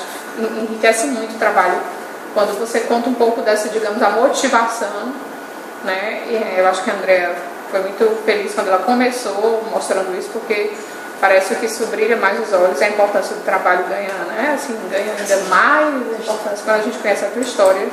Eu lembro dos trabalhos do professor Manuel Andrade, não sei se vocês conhecem, que trabalha com aprendizagem cooperativa. E aí ele fala da história de vida, não sei se você conhece o professor Andrade, ele é do município de Pentecostes, e ele trabalha com aprendizagem cooperativa. E ele faz um trabalho grande aí com a aprendizagem cooperativa, né? E ele tem a parte que ele chama ele veio do interior de Pentecostes, e ele começou um trabalho incentivando algumas pessoas do interior. Exatamente, Bruno. E ele incentivando, né, alguns alunos que tinham parado de estudar, e ele começou com um grupo de 7 alunos, e ele Marcos, né? Isso, perfeito, na sombra acho que é do Juazeiro, isso, pronto. E aí a aprendizagem cooperativa e tal. E aí eu me lembro muito dessa história, né, do Andrade. E aí ele trouxe o projeto para várias. Hoje ele trabalha com algumas escolas do município aqui do Ceará, ou daqui de Fortaleza, já trabalhou com o Estado. E aí me lembra um pouco dessa história, e ele trabalha com o que ele chama de história de vida, né? As pessoas contarem a sua história de vida, porque isso realmente faz muita diferença quando você conhece toda a história de vida. E eu acho muito bonito quando você conta essa história, porque realmente o trabalho ganha uma outra percepção da gente ver assim, como você está aqui no trabalho, entende? A gente vê que o teu trabalho é parte de você, não é aquele trabalho assim que veio, é uma dissertação, que é um projeto que está ligado aos projetos que a professora Luciana faz, mas é uma parte de você, a gente vê a sua motivação mesmo aqui dentro, a gente vê a gente já percebe isso, a gente percebe isso na sua defesa, e a gente percebe isso no contexto todo do trabalho, certo? Eu gosto muito, assim, do Zé Carlos. Eu sou da área de Química, não sei se você conhece, sabe a minha história. E eu sou formada na parte, digamos, a gente chama de bancada na Química, formada que eu digo no doutorado, e há uns 7 anos há uns 10 anos eu comecei a trabalhar com a parte de pesquisa e ensino, mas eu fiz uma migração completa mesmo, digamos, há uns 4 anos, 5 anos, posso dizer assim, quando eu decidi fazer um pós-doutorado na USP, na área de ensino de Química. Por que eu estou falando isso? Porque hoje eu trabalho com a parte do ensino de Química, que trabalha muito com a questão investigativa, um aluno que pensa a respeito do problema, da problematização na construção do conhecimento químico, pensa na construção de conceitos. E eu acho muito interessante quando, por exemplo, eu tento construir a questão dessa problemática do que você ia trabalhar na matemática, e eu fico pensando muito isso mesmo. Assim, eu sempre fico pensando nessa abordagem da construção do conceito. Eu achei muito interessante o seu delineamento da problemática, né? Não é o aluno saber escrever a equação da reta, mas ele entender o conceito por trás disso aqui. A gente nas ciências exatas, eu sempre falo, de outros bancos da Luciana eu já falei isso, é muito desafiador porque a gente fica muito preso realmente, nós, por exemplo, a gente sente que os alunos ficam muito presos ao resolver o problema de cinética química, resolver o problema de equilíbrio químico, eles querem fazer a descrição matemática. E muitas vezes eles esquecem o fenômeno, que eu sempre digo, vocês têm que saber o fenômeno. A gente, sem o fenômeno, a gente é matemática, a gente não está fazendo matemática, a gente está fazendo química. Então, assim, e vocês, né, e a matemática, ela também tem a parte conceitual, eu acho isso muito interessante.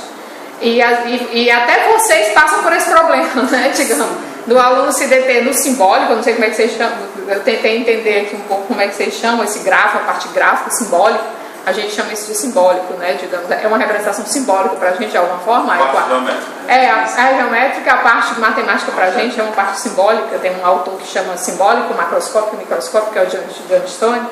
E aí eu fico tentando, trazer isso para eles. Eu acho muito interessante, cada vez que eu venho para as bancas da Luciana, porque sempre tem um foco matemático devido à formação dela, mas eu sempre encontro um ponto de interseção nesse aspecto né? Está sempre nessa interseção de tentar entender a questão do conceito e trazer e evocar isso para que o aluno não fique meramente na equação pela equação, mas nessa interpretação, e eu acho isso muito rico no trabalho que vocês fazem aqui, eu fico sempre lembrando disso aqui. Aí estou falando isso por quê? Porque na página 12 é um dos delineamentos da questão problema que você fica tentando encontrar, né? Dentro dos obstáculos, destaque-se a dificuldade do estudante em articular a representação algébrica e a geométrica desse conteúdo. Então, às vezes, ele sabe que foi o que a Andréa disse, se quiser eu ter aprendido assim, né? Eu aprendi só álgebra, né? E muitas vezes nem não articulava ali. E aí, na página 13, você traz uma questão importante. Eu estou falando de uma forma discursiva geral, mas isso vai fazer sentido um pouquinho mais lá na frente. Você fala sobre uma questão de articular a história, né? A história, a tecnologia, a história que é a história mesmo na matemática. Você fala isso na página 13 do documento, esse articular a história da função polinomial, é a história da matemática? É a história, porque é no ponto em que ele cita, por exemplo, da afinidade entre duas grandezas, né? Aí é uma questão de trazer a história da matemática. No texto onde fala da história, entender a função, a história, a cronologia, a história, né? Eu digo, é a história da matemática, né? Que essa defesa também de entender a história, nas ciências também acontece isso, que a história da química, por exemplo, se defende que conhecer a história também é uma ferramenta importante na construção do conhecimento das ciências também. Se defende isso também, porque traz elementos, por exemplo, de se entender a própria construção da ciência, a própria epistemologia da ciência. Então também é uma defesa que tem acontecido já há muito tempo aí. Já entrando, isso era só mais para, entende? Assim, não é nenhuma pergunta, é só mais uma reflexão em termos de construção do conhecimento aqui, né? Ou epistemologia, mas eu não estou entrando nem na questão do teu trabalho mesmo, é só para entender um pouco mais a problemática e como ela tem se pensado. Em relação ao tema-chave aqui da matemática, função polinomial do primeiro grau, esse é um tema relevante dentro da matemática, eu digo assim, é um tema problemático, dentre outros temas, ou é porque dentro da tua realidade, eu quero só entender dentro do contexto, eu sei que ele particularmente dentro da minha realidade, é um problema. Mas eu creio que, de forma geral, ele também seja, porque as funções elas abrem espaço para o estudo de outro tipo de funções, além de, por exemplo, em física você tem velocidade média utilizando função polinomial do primeiro grau. Na física, na química também. Ela é uma base para vários outros. Ela é uma base para vários outros. Ela tem ali a questão de pressão e temperatura na química, por isso é utilizado. Vai dando aporte para várias outras. Isso, então, e é como se fosse a porta de entrada do ensino de funções. Então, eu, enquanto professor de ensino médio, percebi que ela era uma espécie de pré-requisito para outros tipos de funções, e como ele não dominava, ele acabava se pegando nas outras representações. Você sabe um problema seríssimo que a gente tem nas ciências, como a química, como a física. Eu não vou falar da física porque eu não dou aula de física, né? Mas posso falar quase como por consequência do conhecimento da química. A gente tem muito problema com ciências como a química por causa da base matemática dos alunos. É muito comum a gente... Muitas vezes é um problema de matemática e não é um problema de química. E a gente ouve falar isso dos colegas da física, a mesma coisa. Mas esse impacto é só, desculpe interromper, mas acho que esse é um ponto importante para mostrar o impacto disso. Nas outras áreas do conhecimento, na área da saúde, eu, através de colegas lá da enfermagem, eu soube que estava um problema sério de retenção de alunos nos primeiros semestres por conta de matemáticas, porque eles precisam para calcular as dosagens de algumas coisas, né? Então, até isso, olha só, na área da saúde. Impressionante, né? A gente tem, porque realmente às vezes o problema não é. E aí também, a gente às vezes tem outro dilema, que às vezes o aluno fica demais na matemática e não entende o conceitual. Aí eu sempre digo para eles que é um equilíbrio, né? Eu também não posso ser só... Porque aí o que é que eles querem? Eles querem aprender o algoritmo de resolver a questão. 1 grama de cloreto de sódio, aí eles querem, então eu faço 1 grama, então eu já relaciono isso com isso, isso. Aí se você quer discutir o fenômeno, aí eles não... Entende? Aí eles perdem o fenômeno. Aí eles também querem se deter no algoritmo. Aí você fica doidinho, porque você não quer, né? Você quer que eles entendam certo. Então vamos para frente. Até agora, né, eu não perguntei eu perguntei agora porque o assunto. A minha pergunta é exatamente porque uma coisa que a professora Andréa perguntou, numa perspectiva eu até ia brincar contigo, do doutorado, eu ia dizer, agora do doutorado vai fazer de segundo grau, né? Eu passo no segundo grau. Mas assim, é porque tu imagina que tu está fazendo uma pesquisa, e tu relacionou aos pressupostos do construcionismo e a tecnodocência, e aí você explicou bem, e até entendi depois por que relacionar, e aí eu ia te perguntar, eu tenho essa relação, né, dessas duas bases, do construcionismo e da tecnodocência, e aí eu ia te perguntar, por que relacionar o assunto da função do primeiro grau, e se eu poderia relacionar qualquer assunto da matemática? Esse é o primeiro ponto que eu iria te perguntar, certo? Eu poderia chegar aqui, amanhã eu sou tua colega lá do colégio, e eu dizer, eu estou com um problema com meus alunos, que vai ter a ver com outra questão lá na frente. Zé Carlos, eu estou com um problema com meus alunos em fração. Não tem nada a ver aqui, viu? É porque é o primeiro assunto que apareceu na minha cabeça. Eu posso aplicar nessa tua pesquisa que eu posso aplicar com fração? Pode, eu acho que o teu aluno está com fração, né? Eu acho que meu cérebro problema é que foi o Rivelito que trabalhou com fração. O Giovanni também. Mas meu cérebro puxou fração aqui. Mas consegue porque a construção autoral dos jogos, dos makes, né? Ela vai, que caso com construções com a tecnodocência, ela vai permitir que o docente ele organize a sequência didática de modo que os estudantes eles vão ali pesquisar sobre o tema, sobre o conteúdo, e eles vão produzir os próprios jogos, e isso, eles vão estar fazendo uso disso dentro do construcionismo, porque eles vão estar construindo o jogo. Certo. Eles não vão pegar um jogo, lógico, eles vão pegar o jogo pronto para experimentação. O professor ele tem que mostrar, o docente ele tem que mostrar como é que o jogo está. E depois você pega qualquer conteúdo, que pode ser replicado também, não só em matemática, eu creio isso, pode ser replicado em conteúdos de química, por exemplo, na parte do balanceamento, imagino que eu sou da área, mas que tenha, pode ser pego, por exemplo, vamos imaginar aqui o construcionismo e a tecnodocência, no 8º ano do ensino fundamental, com o corpo humano, onde os estudantes separados em grupos poderiam pegar sistemas diferentes do corpo humano e fazer um jogo no World, onde o jogo número 1 seja, sei lá, sistema respiratório, o outro seja sistema, enfim, circulatório, e aí você utilizar as construções de uma tecnodocência de maneira que a sequência didática, a maneira como foi colocada, ela vem casando com o que a gente está pedindo, que é as tecnologias do professor mediano. Agora, lógico que tem que ter uma intencionalidade, tem que ter ali algo teórico que sustente isso, mas não há problema nenhum, inclusive é algo bacana, é algo que a gente fica se perguntando como é que seria. Eu me pergunto como é que seria a aplicação. Não poderia, né? O assunto não iria, né? Você poderia fazer esse link com os pressupostos que você trouxe do construcionismo da tecnologia e outros conteúdos. Inclusive, semana que vem, só um adendo, a Leidiane, que também entrou junto com o José Carlos, só que em outro programa, ela aplicou a sequência didática em língua portuguesa. E aí está trabalhando corações subordinados substantivas. Que legal! Então, a proposta é semelhante, mas é interessante até porque o José Carlos está trabalhando com conceitos e fatos, ela está trabalhando com conceitos e procedimentos. Procedimentos da língua portuguesa. Legal. Bem interessante. Legal, viu? E aí, nesse mesmo sentido, eu te pergunto, e por que o World Wall especificamente? Aí você poderia usar outro, ou ele traz em si, na sua estrutura, algo que o caracteriza... Pela facilidade do World Wall, uma plataforma de acesso livre, onde ela é gratuita e os estudantes, essa é a primeira parte, né? Porque não convém trabalhar com algo que seja pago.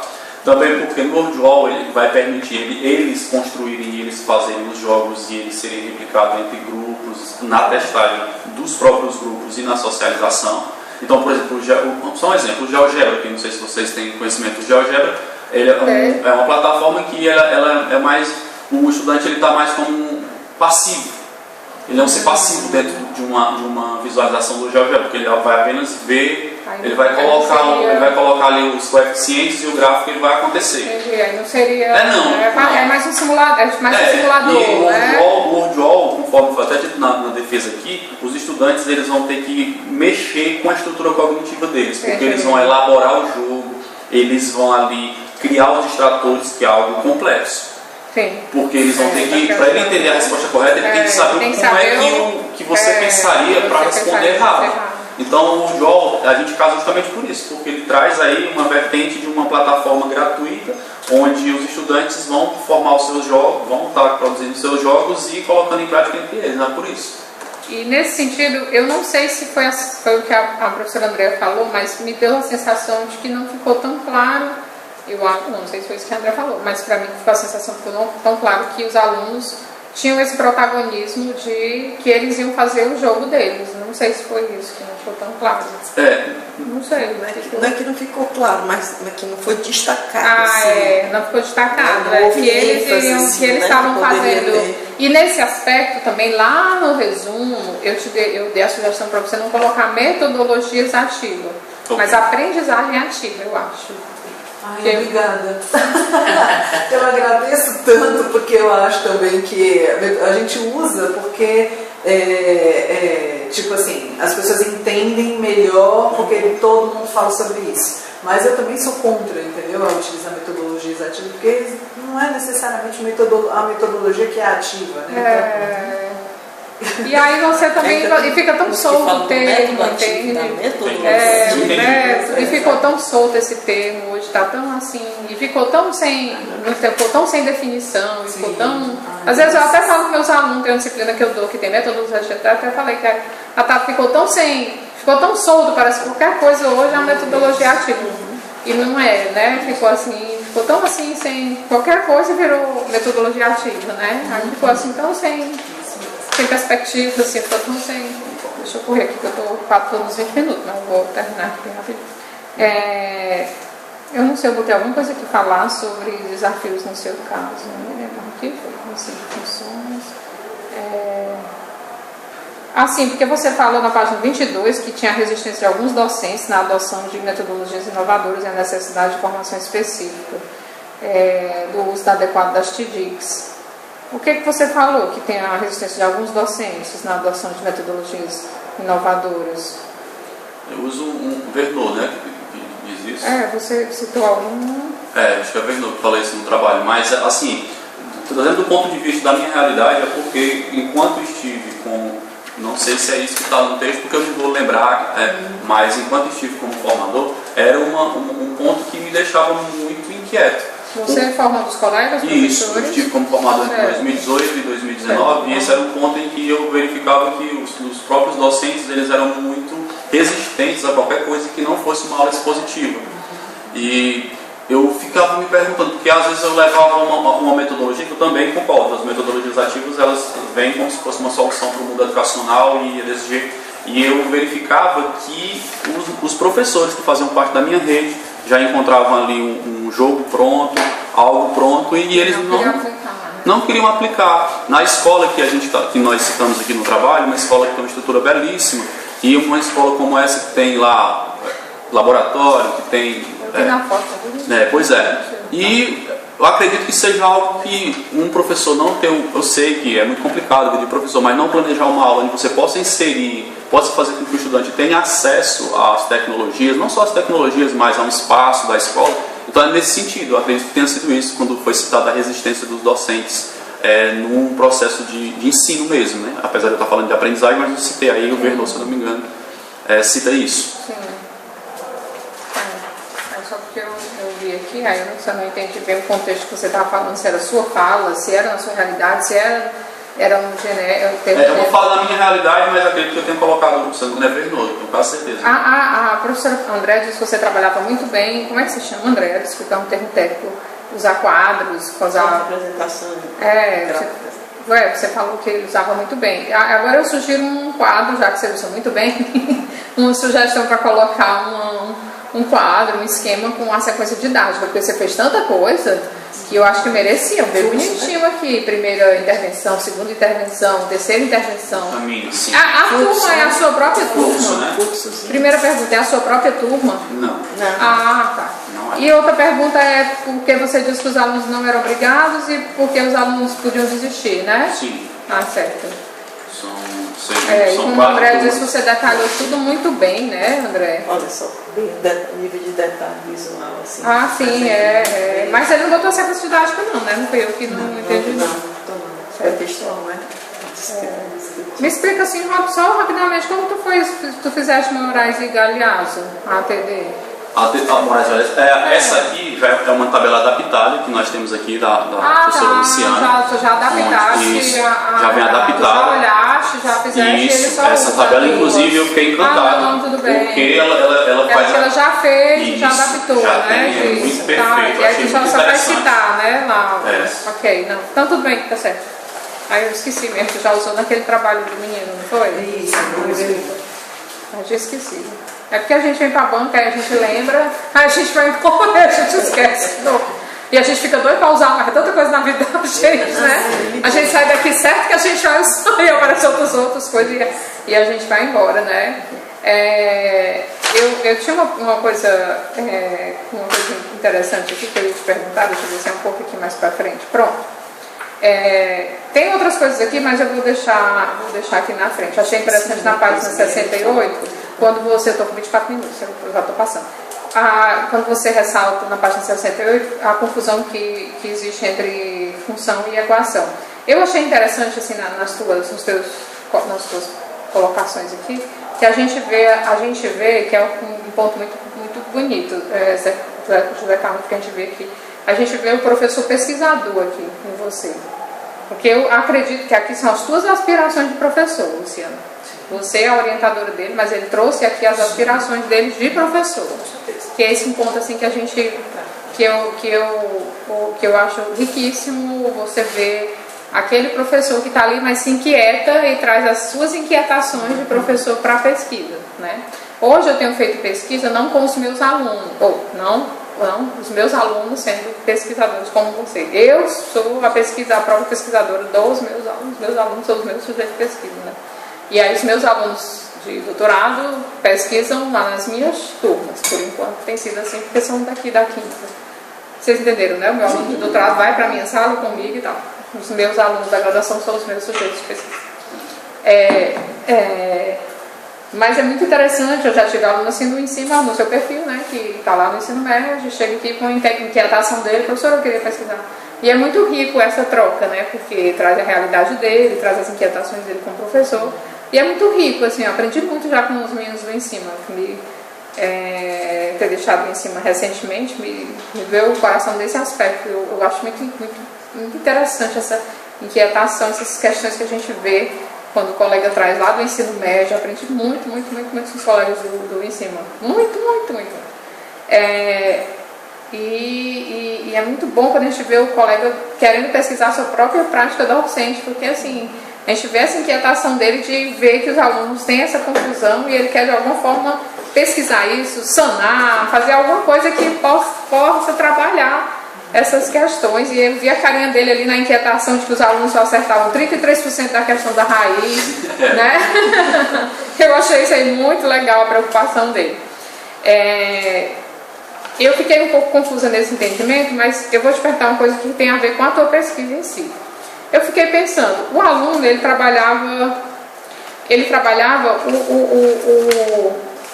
eu coloquei aqui, como você fez para trabalhar todos os conceitos, já que quando ele ia trabalhar o WordWall, ele escolhia, os grupos escolhiam o assunto que eles iam trabalhar, ou eles trabalhavam tudo? Já vem pré-determinado, os 3 conceitos e 3 fatos que eles vão dar, mas eles podem escolher entre esses fatos, eles vão pesquisar sobre todos, mas na hora de fazer o jogo, eles vão ter que viabilizar só dentro daqueles 3 conceitos e 3 fatos. Mas eles vão de fato trabalhar, os 3? Eles vão escolher. Não, é porque na minha dúvida é só essa, porque assim, eu vi a tua inquietação com a raiz, né? Com a raiz. Aí eu fiquei pensando, imagina que eu sou a tua aluna e eu eu estou dentro dos 33 só acertaram, eu estou dentro dos 66 que não sabiam raiz. Aí eu, por algum motivo, eu e a André somos dessa aqui, e a gente não, e eu estudei raiz, mas eu não fiz o WordWall, eu não preparei o WordWall com distrator e tal, sobre raiz. Eu fiquei pensando isso. Tinha essa possibilidade? Tinha, mas quando trata disso, no questionário inicial a gente vai ter a questão tratando de raiz, certo. no questionário inicial. Nos grupos, quando eles vão produzir os meios, os grupos eles recebem os 3 fatos, os três conceitos e os 3 fatos, eles vão pesquisar e elaborar questões sobre aqueles 3 conceitos e os 3 fatos. E os grupos entre si, eles vão testar os jogos uns dos outros. Ah, certo. Então eu e a André não fizemos, mas você e o colega fizeram e eu vou ter que tentar. E aí você vai ter que entender de alguma forma, porque você vai fazer a análise, vocês viram no instrumental, que cada grupo escreve, eu pego os mails de 4 grupos e vou analisar os mails de 4 grupos e dizer, olha, a questão desse mail não foi desse grupo, não foi legal, a desse foi legal. Então, apesar de eu não preparar, mas eu vou analisar, né? Vai analisar. E eu creio que todos, eu não tenho de cabeça, mas todos falaram sobre, todos os grupos estavam com a raiz ou zero. Entendi, de alguma forma teve essa... É porque eu fiquei preocupada com esse movimento, sabe? Assim, se todo mundo ali teve alguma forma de interagir com aquele conhecimento de volta, entende? Sim, entendo. E fez esse ciclo. Não ficou algo descoberto. Exatamente. Claro que isso não ia inviabilizar a sua pesquisa se tivesse, entende? É só a minha mania de ser muito, sabe? Eu fico pensando assim, todo nesse movimento. Assim, eu sou menos como a André, assim, mas eu não sei definir esse meu perfil, sabe? Esse meu perfil assim, mas eu não sei, eu tendo a ser mais filosófica, sabe, André? Apesar de eu sou da exatas, viu? Mas apesar de eu ser da exatas, eu sou mais assim, epistemológica. Eu fico pensando assim, sabe, nos detalhes, como ele estava aplicando lá, o menino que é que me estava pensando, eu sou mais assim. Hoje eu acho que eu era para ter feito humano, assim, brincadeira. Mas eu fiquei pensando nisso, sabe? À medida que eu vi que você ficou tão inquieto com a questão da raiz, que eu fiquei pensando que se eles né, tiveram esse movimento, porque assim, você atribui a questão de aprendizagem de uma pessoa, né? É um processo tão complexo mesmo, né? Até achei muito interessante esse conceito que vocês usam, né? Como é o nome desse conceito que vocês usam? Eu acho muito legal. É como se fosse desconstruir, não é desconstruir aquela palavrinha que vocês usam, que é o retrocesso, né? O retrocesso é melhor do que ele, eu acho isso muito bacana, né? É melhor do que ele ficar. É melhor do que ele ficar na estagnação, né? Né? Porque pelo menos ele está acontecendo alguma coisa, né? Ele é associado a isso, né? Pelo menos ele desconstruir foi ótimo, né? Desconstrução para ter uma nova assimilação. Desculpa, foi ótima a minha palavra, né? Como é? Retrocesso, né? Retrocesso é melhor do que a estagnação, né? Pelo menos ele está... Opa, tem alguma coisa aqui errada.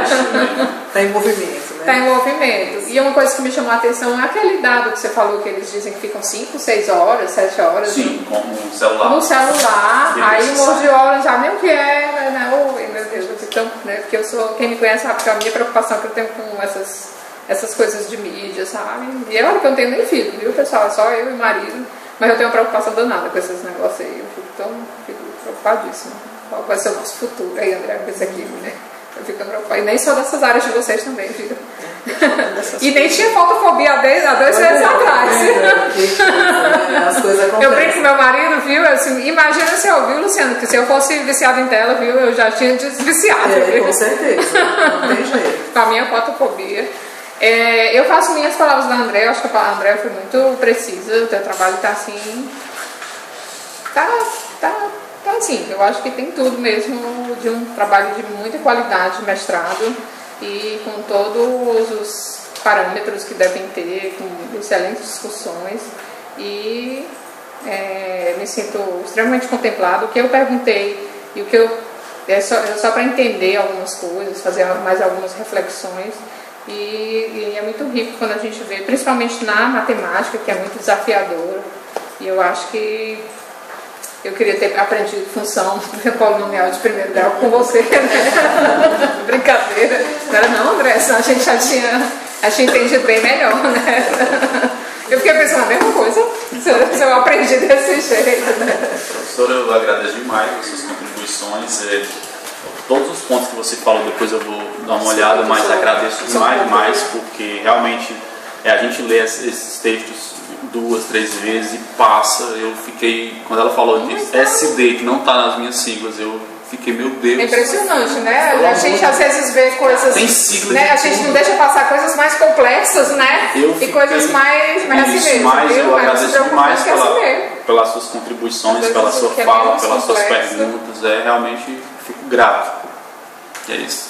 Muito bom. Eu também fico muito grata, porque é muito bom esse momento de ter outras pessoas com outras cabeças, outras compreensões, olhando para esse texto, né? Então, para mim, nossa, é muito gratificante ouvir, principalmente as contribuições que vocês, né, trazem. Eu falei, nossa, que bacana, eu nem tinha percebido esse aspecto, nem tinha feito essa reflexão, Fabiana. Eu falei, olha só que bacana, muito legal, eu gostei demais. E a gente pode ficar com a sua pastinha? Pode, claro. Pronto. É pra Porque, ficar a pastinha. Que isso, porque ajuda demais, né? você passa outro uso aí depois da pastinha. Isso, pronto, tá ótimo. A André queria falar alguma coisa, né, André? Você não me lembra? Sim. Eu olhando lá o repositório, olhando que já estão disponibilizadas as coisas, eu queria perguntar para vocês, né, dois, sobre registros de direitos autorais. Sim, essa é uma coisa que a gente está estudando, né? Tentando entender como é que é esse processo dentro da universidade. Porque quando eu coloquei o primeiro pé nesse assunto, eu entendi que tudo que a gente faz dentro da UFC, porque nós somos professores da UFC, pertence à UFC. E aí eu falei, e agora? Pois é, então em termos de propriedade intelectual é da UFC, mas nós professores, e assim como José Carlos, temos os direitos autorais. Mas existe um trâmite para fazer isso acontecer. Tá. Enquanto isso, esse trâmite interno, que aí entra a questão de monetização, essas outras coisas, mas o direito à propriedade intelectual você já pode fazer, até onde eu saiba. Existe o site da CBN, Pronto. Câmara Brasileira do Livro. Eu sei porque lá na saúde, eu participei de um grupo de pesquisa onde a gente desenvolveu um game. O professor Henrique Pequeno, inclusive, participou também. Nós não chegamos ainda a fazer o registro do software, mas o registro do autoral, sim. Então pronto. Então isso é simples, não é caro, tá? E eu passo o link para vocês depois aí de como vocês fazem isso aí. Muito bom. Porque eu vi que não só tem IPN, outros projetos lá, e é muito importante. Porque, gente, vocês sabem hoje, pôs na internet, copia, cola, tem gente vendendo como se fosse dele, né? Exatamente. O cuidado que a gente está tendo é entrar no Educaps e cadastrar, né, a sequência didática, o jogo, tudo que a gente produz a gente tem cadastrado lá, porque lá tem o Creative Commons, né, tem outras linhas, né, de domínio público, aí você pode escolher qual que você gostaria que as pessoas utilizassem. Então a gente está tomando esse cuidado, mas esse aí é isso vale para especial. qualquer obra, inclusive. Né? Um vídeo que a pessoa faz, vale para um podcast, um book, enfim, qualquer obra que você produz. E aí você, né, já que foi em formato e-book. Isso, com certeza. Se for para você divulgar é uma coisa, agora para a pessoa comercializar, né? Infelizmente, E as pessoas fazem, né? Isso, né? Então é importante. É isso mesmo, agradeço. Aí ela desenvolve e deixa free, né? Mas aí a pessoa vai comercializar. Não tem graça, né? Tem graça. Esse é outro trabalho que dá para fazer. Para você deixar público, né? A minha supervisora do pós-doc, a professora Saleste, ela tem um site, né, com domínio da USP. E ela deixa tudo lá também, os estudos de caso, tudo que o grupo produz. Tudo. Eu queria até aproveitar, se me permite, né? No mestrado em Ciência da Informação, no segundo semestre eu vou ministrar pela segunda vez uma disciplina chamada Conteúdos Digitais e suas técnicas de produção e de preservação. Que fantástico. No semestre passado a gente teve colegas, inclusive teve um aluno do PPGTE que fez, ele fazia os conteúdos digitais são de formatos variados. Então tinha alguém trabalhando com aplicativo, outro com mídia social, outro com nem sei o que ele ia fazer lá, era um estudo sobre quilombolas, então estava recuperando toda a memória, ia ter que digitalizar o material. tinha também um curso online. Então, os formatos midiáticos eram variados, mas a gente estudava sobre o processo de produção e o processo de preservação digital dessas coisas. Então, fica aí a deixa de passo depois, porque nós tivemos colegas lá da farmácia, né, enfim, de outros cursos que mandaram seus orientantes que estão desenvolvendo alguma tecnologia para a gente estudar junto. Com certeza. E é bom que com a diversidade fica muito mais rico, né, para a gente poder olhar o universo. Exatamente. Muito bacana. Muito obrigada, André. Convidados vocês. Obrigada. Aliás, depois a gente combina um dia especial lá. Sim, com certeza, né? Eu queria então só fazer esse fechamento, porque daqui a pouquinho a gente vai ter que se reunir, né, de maneira privativa aqui. Mas, José Carlos, eu queria muito lhe agradecer. Você me agradeceu tantas vezes, agora é minha vez. Eu queria muito lhe agradecer, primeiro porque você chegou e abraçou a causa, me falou assim, tá bom, professor, eu vou. Aí, como a banca mencionou, de uma maneira magnífica. Então eu agradeço demais essa sua disponibilidade, essa sua vontade de aprender, essa sua vontade de colocar na sua sala de aula, porque não é uma tarefa que é porque o orientador está mandando. Eu não senti dessa maneira. Eu falei assim, poxa, eu quero saber, eu estou curioso para saber como é que isso funciona. E aí realmente você colocou no sentido de querer aprender, querer usar, porque estava sentindo uma necessidade real. Não era uma coisa que a orientadora tinha colocado como imposição. E eu achei isso tão fantástico e ao mesmo tempo tão delicado da sua parte. Eu agradeço demais a sua disponibilidade e toda a sua força de trabalho. Porque todas as vezes que eu falei, vamos fazer assim, você ia lá e fazia. Vamos fazer assado, você ia lá e fazia. Vamos fazer cozido, você ia lá e fazia. Não tinha problemas. Em alguns momentos ficou doente, mas mesmo assim, professora, eu não estou conseguindo exatamente agora, mas daqui a pouco eu vou fazer. Eu falei assim, não, meu filho, pelo amor de Deus, se reserve ao direito de ficar doente, né? Então daqui a pouco a gente olha, se recupera primeiro e daqui a pouco a gente vai. Porque a vontade era assim, com os olhos ardendo, né, em chamas de querer aprender. Eu falei, poxa, isso é tão difícil, José Carlos, você não tem ideia, não é não? A gente encontrar alguém que realmente queira aprender. Então eu fiquei muito feliz com a sua orientação, eu fiquei muito feliz com o seu trabalho. A maior dificuldade que o José Carlos teve nesse processo foi com a coisa mais fácil de resolver, graças a Deus, que foi fazer a parte de formatação de referência. Era um tal de vai e volta, vai e volta, vai e volta. Não é assim, essa não tem problema. Se a dificuldade só for essa, tá tudo ótimo.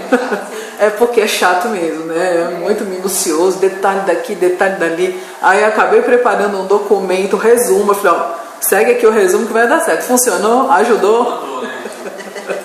Então pronto. É isso. Queria muito agradecer e parabenizar ao mesmo tempo, porque tudo que você fez, considerando a sua origem, que você mencionou aqui de uma maneira tão bela, você ter que estudar, às vezes, ter que viver, né, sem energia elétrica. Outro dia eu estava falando, meu Deus, eu acho que eu não conseguiria, né? Sem energia elétrica, sem água eu fico, mas sem energia elétrica é complicado. Mas, considerando a sua origem e você estar aqui, como você está, sinta-se, considere-se um vitorioso, porque realmente eu acho que você chegou num patamar muito bacana, e daqui para cima e daqui para frente, porque eu acho que você rende muito mais, viu? Parabéns. Obrigado. Imagina. Antes de terminar, pessoal, ela traga comigo, só para eu entregar aqui, porque senão, para as meninas, um mimozinho para as duas, para elas lembrarem da tecnodocência desse dia que para mim foi especial, para elas também, viu? E a Carol, querida, né? Carol, parabéns, Carol, né? Bom, né? Muito obrigada. Suportar esse tempo, né? Não é fácil. Muito bem. Finais de semana aí. José, a sua palavra é a palavra final, e aí daqui a pouco a gente vai, todo mundo vai se retirar para que a banca possa se reunir e depois chama todo mundo de volta. Eu queria só, para concluir, agradecer novamente. Realmente hoje é um dia de gratidão para mim, porque, conforme disse para vocês, de onde eu vim para onde eu estou hoje, eu não condicionei, né, onde eu nasci para onde eu realmente quero estar. ela falou sobre não ter energia elétrica, mas realmente não tinha. Meu pai me levava de moto na época, né, para estudar. E hoje está aqui no mestrado, está defendendo aqui um trabalho que foi consequência justamente de uma inquietação minha enquanto como coordenador de matemática, como professor, sobretudo em sala. Eu ver vocês dando as contribuições, para mim é algo assim excepcional. Eu escutar a professora dizer, ler um texto feito por mim, orientado pela professora, era algo que eu via como uma utopia. E hoje eu estar aqui nesse momento é algo que eu me sinto realizado. É um fato, é um dia que certamente será lembrado para o resto da minha vida. Mas, sobretudo, pela questão do trabalho ter se desenvolvido realmente dentro desse contexto, de não ser uma imposição, ser algo que a gente fez com orientação, mas que realmente a gente tenta resolver um problema, resolver uma problemática que eu sentia, que existia ali. Então, é isso, eu quero só agradecer, sou grato demais por todos vocês, pela professora, e é isso. Desde já, um bom dia e agradecer, só isso. Muito bem. Então, eu vou pedir a todos, né? E antes da leitura da ata, eu queria apresentar para vocês o site do Grupo de Pesquisa Tecnodocência como um presente para o José Carlos, tá certo? Então, José Carlos, nós temos este site aqui com todos os produtos educacionais que são produtos do Grupo de Pesquisa. E se você navegar aqui pelo site, você vai ver, né, informações sobre o grupo e tal. Mas se a gente navegar aqui, ó, tem a parte interdisciplinar, que são as pesquisas que a gente avalia, desenvolve. Tem aqui o português, né, que eu falei para vocês, né, que a gente estava trabalhando com a língua portuguesa, mas tem matemática. E a função polinomial do primeiro grau do José Carlos está aqui, já está, né? E aqui, ó, muito belamente, a gente pode clicar e o seu produto já está disponível para que as pessoas possam navegar e usar. Além do que, se a gente clicar aqui, tem também ele disponível no EduCaps. Ou seja, você pode colocar já no seu Lattes todas essas informações que estão aqui para você de presente no seu gran finale aqui da defesa de mestrado, tá bom? Além disso, a gente tem um produto novo na Tecnodocência, que são os cards da Tecnodocência. Aquele livro, que é Tecnodocência Concepções Teóricas, ele se transformou em cards para estudo de flashcards ou para quem quiser criar jogos em cima dele, também é possível, né? Os alunos da Tecnodocência ficaram se coçando para criar joguinhos, né? Porque são muitos oriundos dessa, digamos assim, cultura de jogo, e aí eles gostam de fazer isso, mas na realidade é um produto para vocês. Então, para a banca, muito obrigada. Né? Disciplina do próximo semestre. Tá, pronto, fica à vontade. Olha, vamos chamar para dar uma aula da disciplina do próximo semestre. Então, vamos ser de ensino de química, que tem um tópico lá de tecnologias. Eu estou à disposição. E o José Carlos, para você também. Muito bem, deixa eu vir para cá agora. Que é todo. Isso. Não, tem SBI também. Hoje, viu? O pessoal que tem uma disciplina científica 2, aí ele já pediu para eu dar 3, né? Eu disse, olha, eu já tenho material para 3. Pronto. E aí, André, é bacana, porque você estava falando da questão do artefato tecnológico, aí tem a definição de artefato, você diferencia de tecnologia digital, é para já conhecer e ver as diferenças, né? Aprender. Para eles, ganhei da autora, viu? Tudo, olha aí, tá vendo? Autor, meus irmãos. Pronto, viu que seja muito útil para vocês e eu estou à disposição. Se quiserem vir conhecer um pouco mais sobre a proposta avaliativa, eu estou aqui. Se quiser discutir um pouco mais sobre o que a gente tem na Tecnodocência, quero aprender como é que eu faço isso. Pode vir para cá. Ou a gente vai para lá também, chama a gente, que ele está. Essa parceria é muito importante, eu acho, assim, dentro da universidade, né? Quanto mais a gente puder se conectar, melhor. Eu sou partidário dessa compreensão, né? Então vamos lá, finalizar, né, com a leitura da ata da sessão de defesa de dissertação de mestrado, do programa de pós-graduação profissional em ensino de ciências e matemática da Universidade Federal do Ceará. Então vamos fazer aqui a maneira formal de ser. Só pegar aqui só um segundinho. Pronto. Sim, eu fui fazer o pronto e ele fechou. Típico de tecnologia digital. Como parte das exigências para a concessão do grau de mestre, às 9 horas do dia 19 de junho de 2026, realizou-se a sessão pública da defesa de dissertação de mestrado do aluno José Carlos Moreira Lima. O trabalho tinha como título Construção autoral de jogo digital no Moduol para a aprendizagem de função polinomial do primeiro grau em uma perspectiva construcionista tecnodocente. Compunham a banca examinadora as professoras doutoras Luciane de Lima, orientadora, Fabiana Leila Rodrigues da Cunha e André Soares Rocha da Silva. O candidato expôs oralmente a dissertação. Em seguida, os membros da banca procederam à arguição e a sessão foi finalizada com a aprovação por parte da banca examinadora do trabalho sem ressalvas. Parabéns, meu querido. Ai, que maravilha. Um grande abraço, querido. Oh, que bom, viu? Muito bacana. Parabéns. Vamos tirar várias fotos agora. O seu trabalho foi excelente, foi uma honra receber aí, participar desse vídeo também. Pronto, Léo, você vai ser o fotógrafo.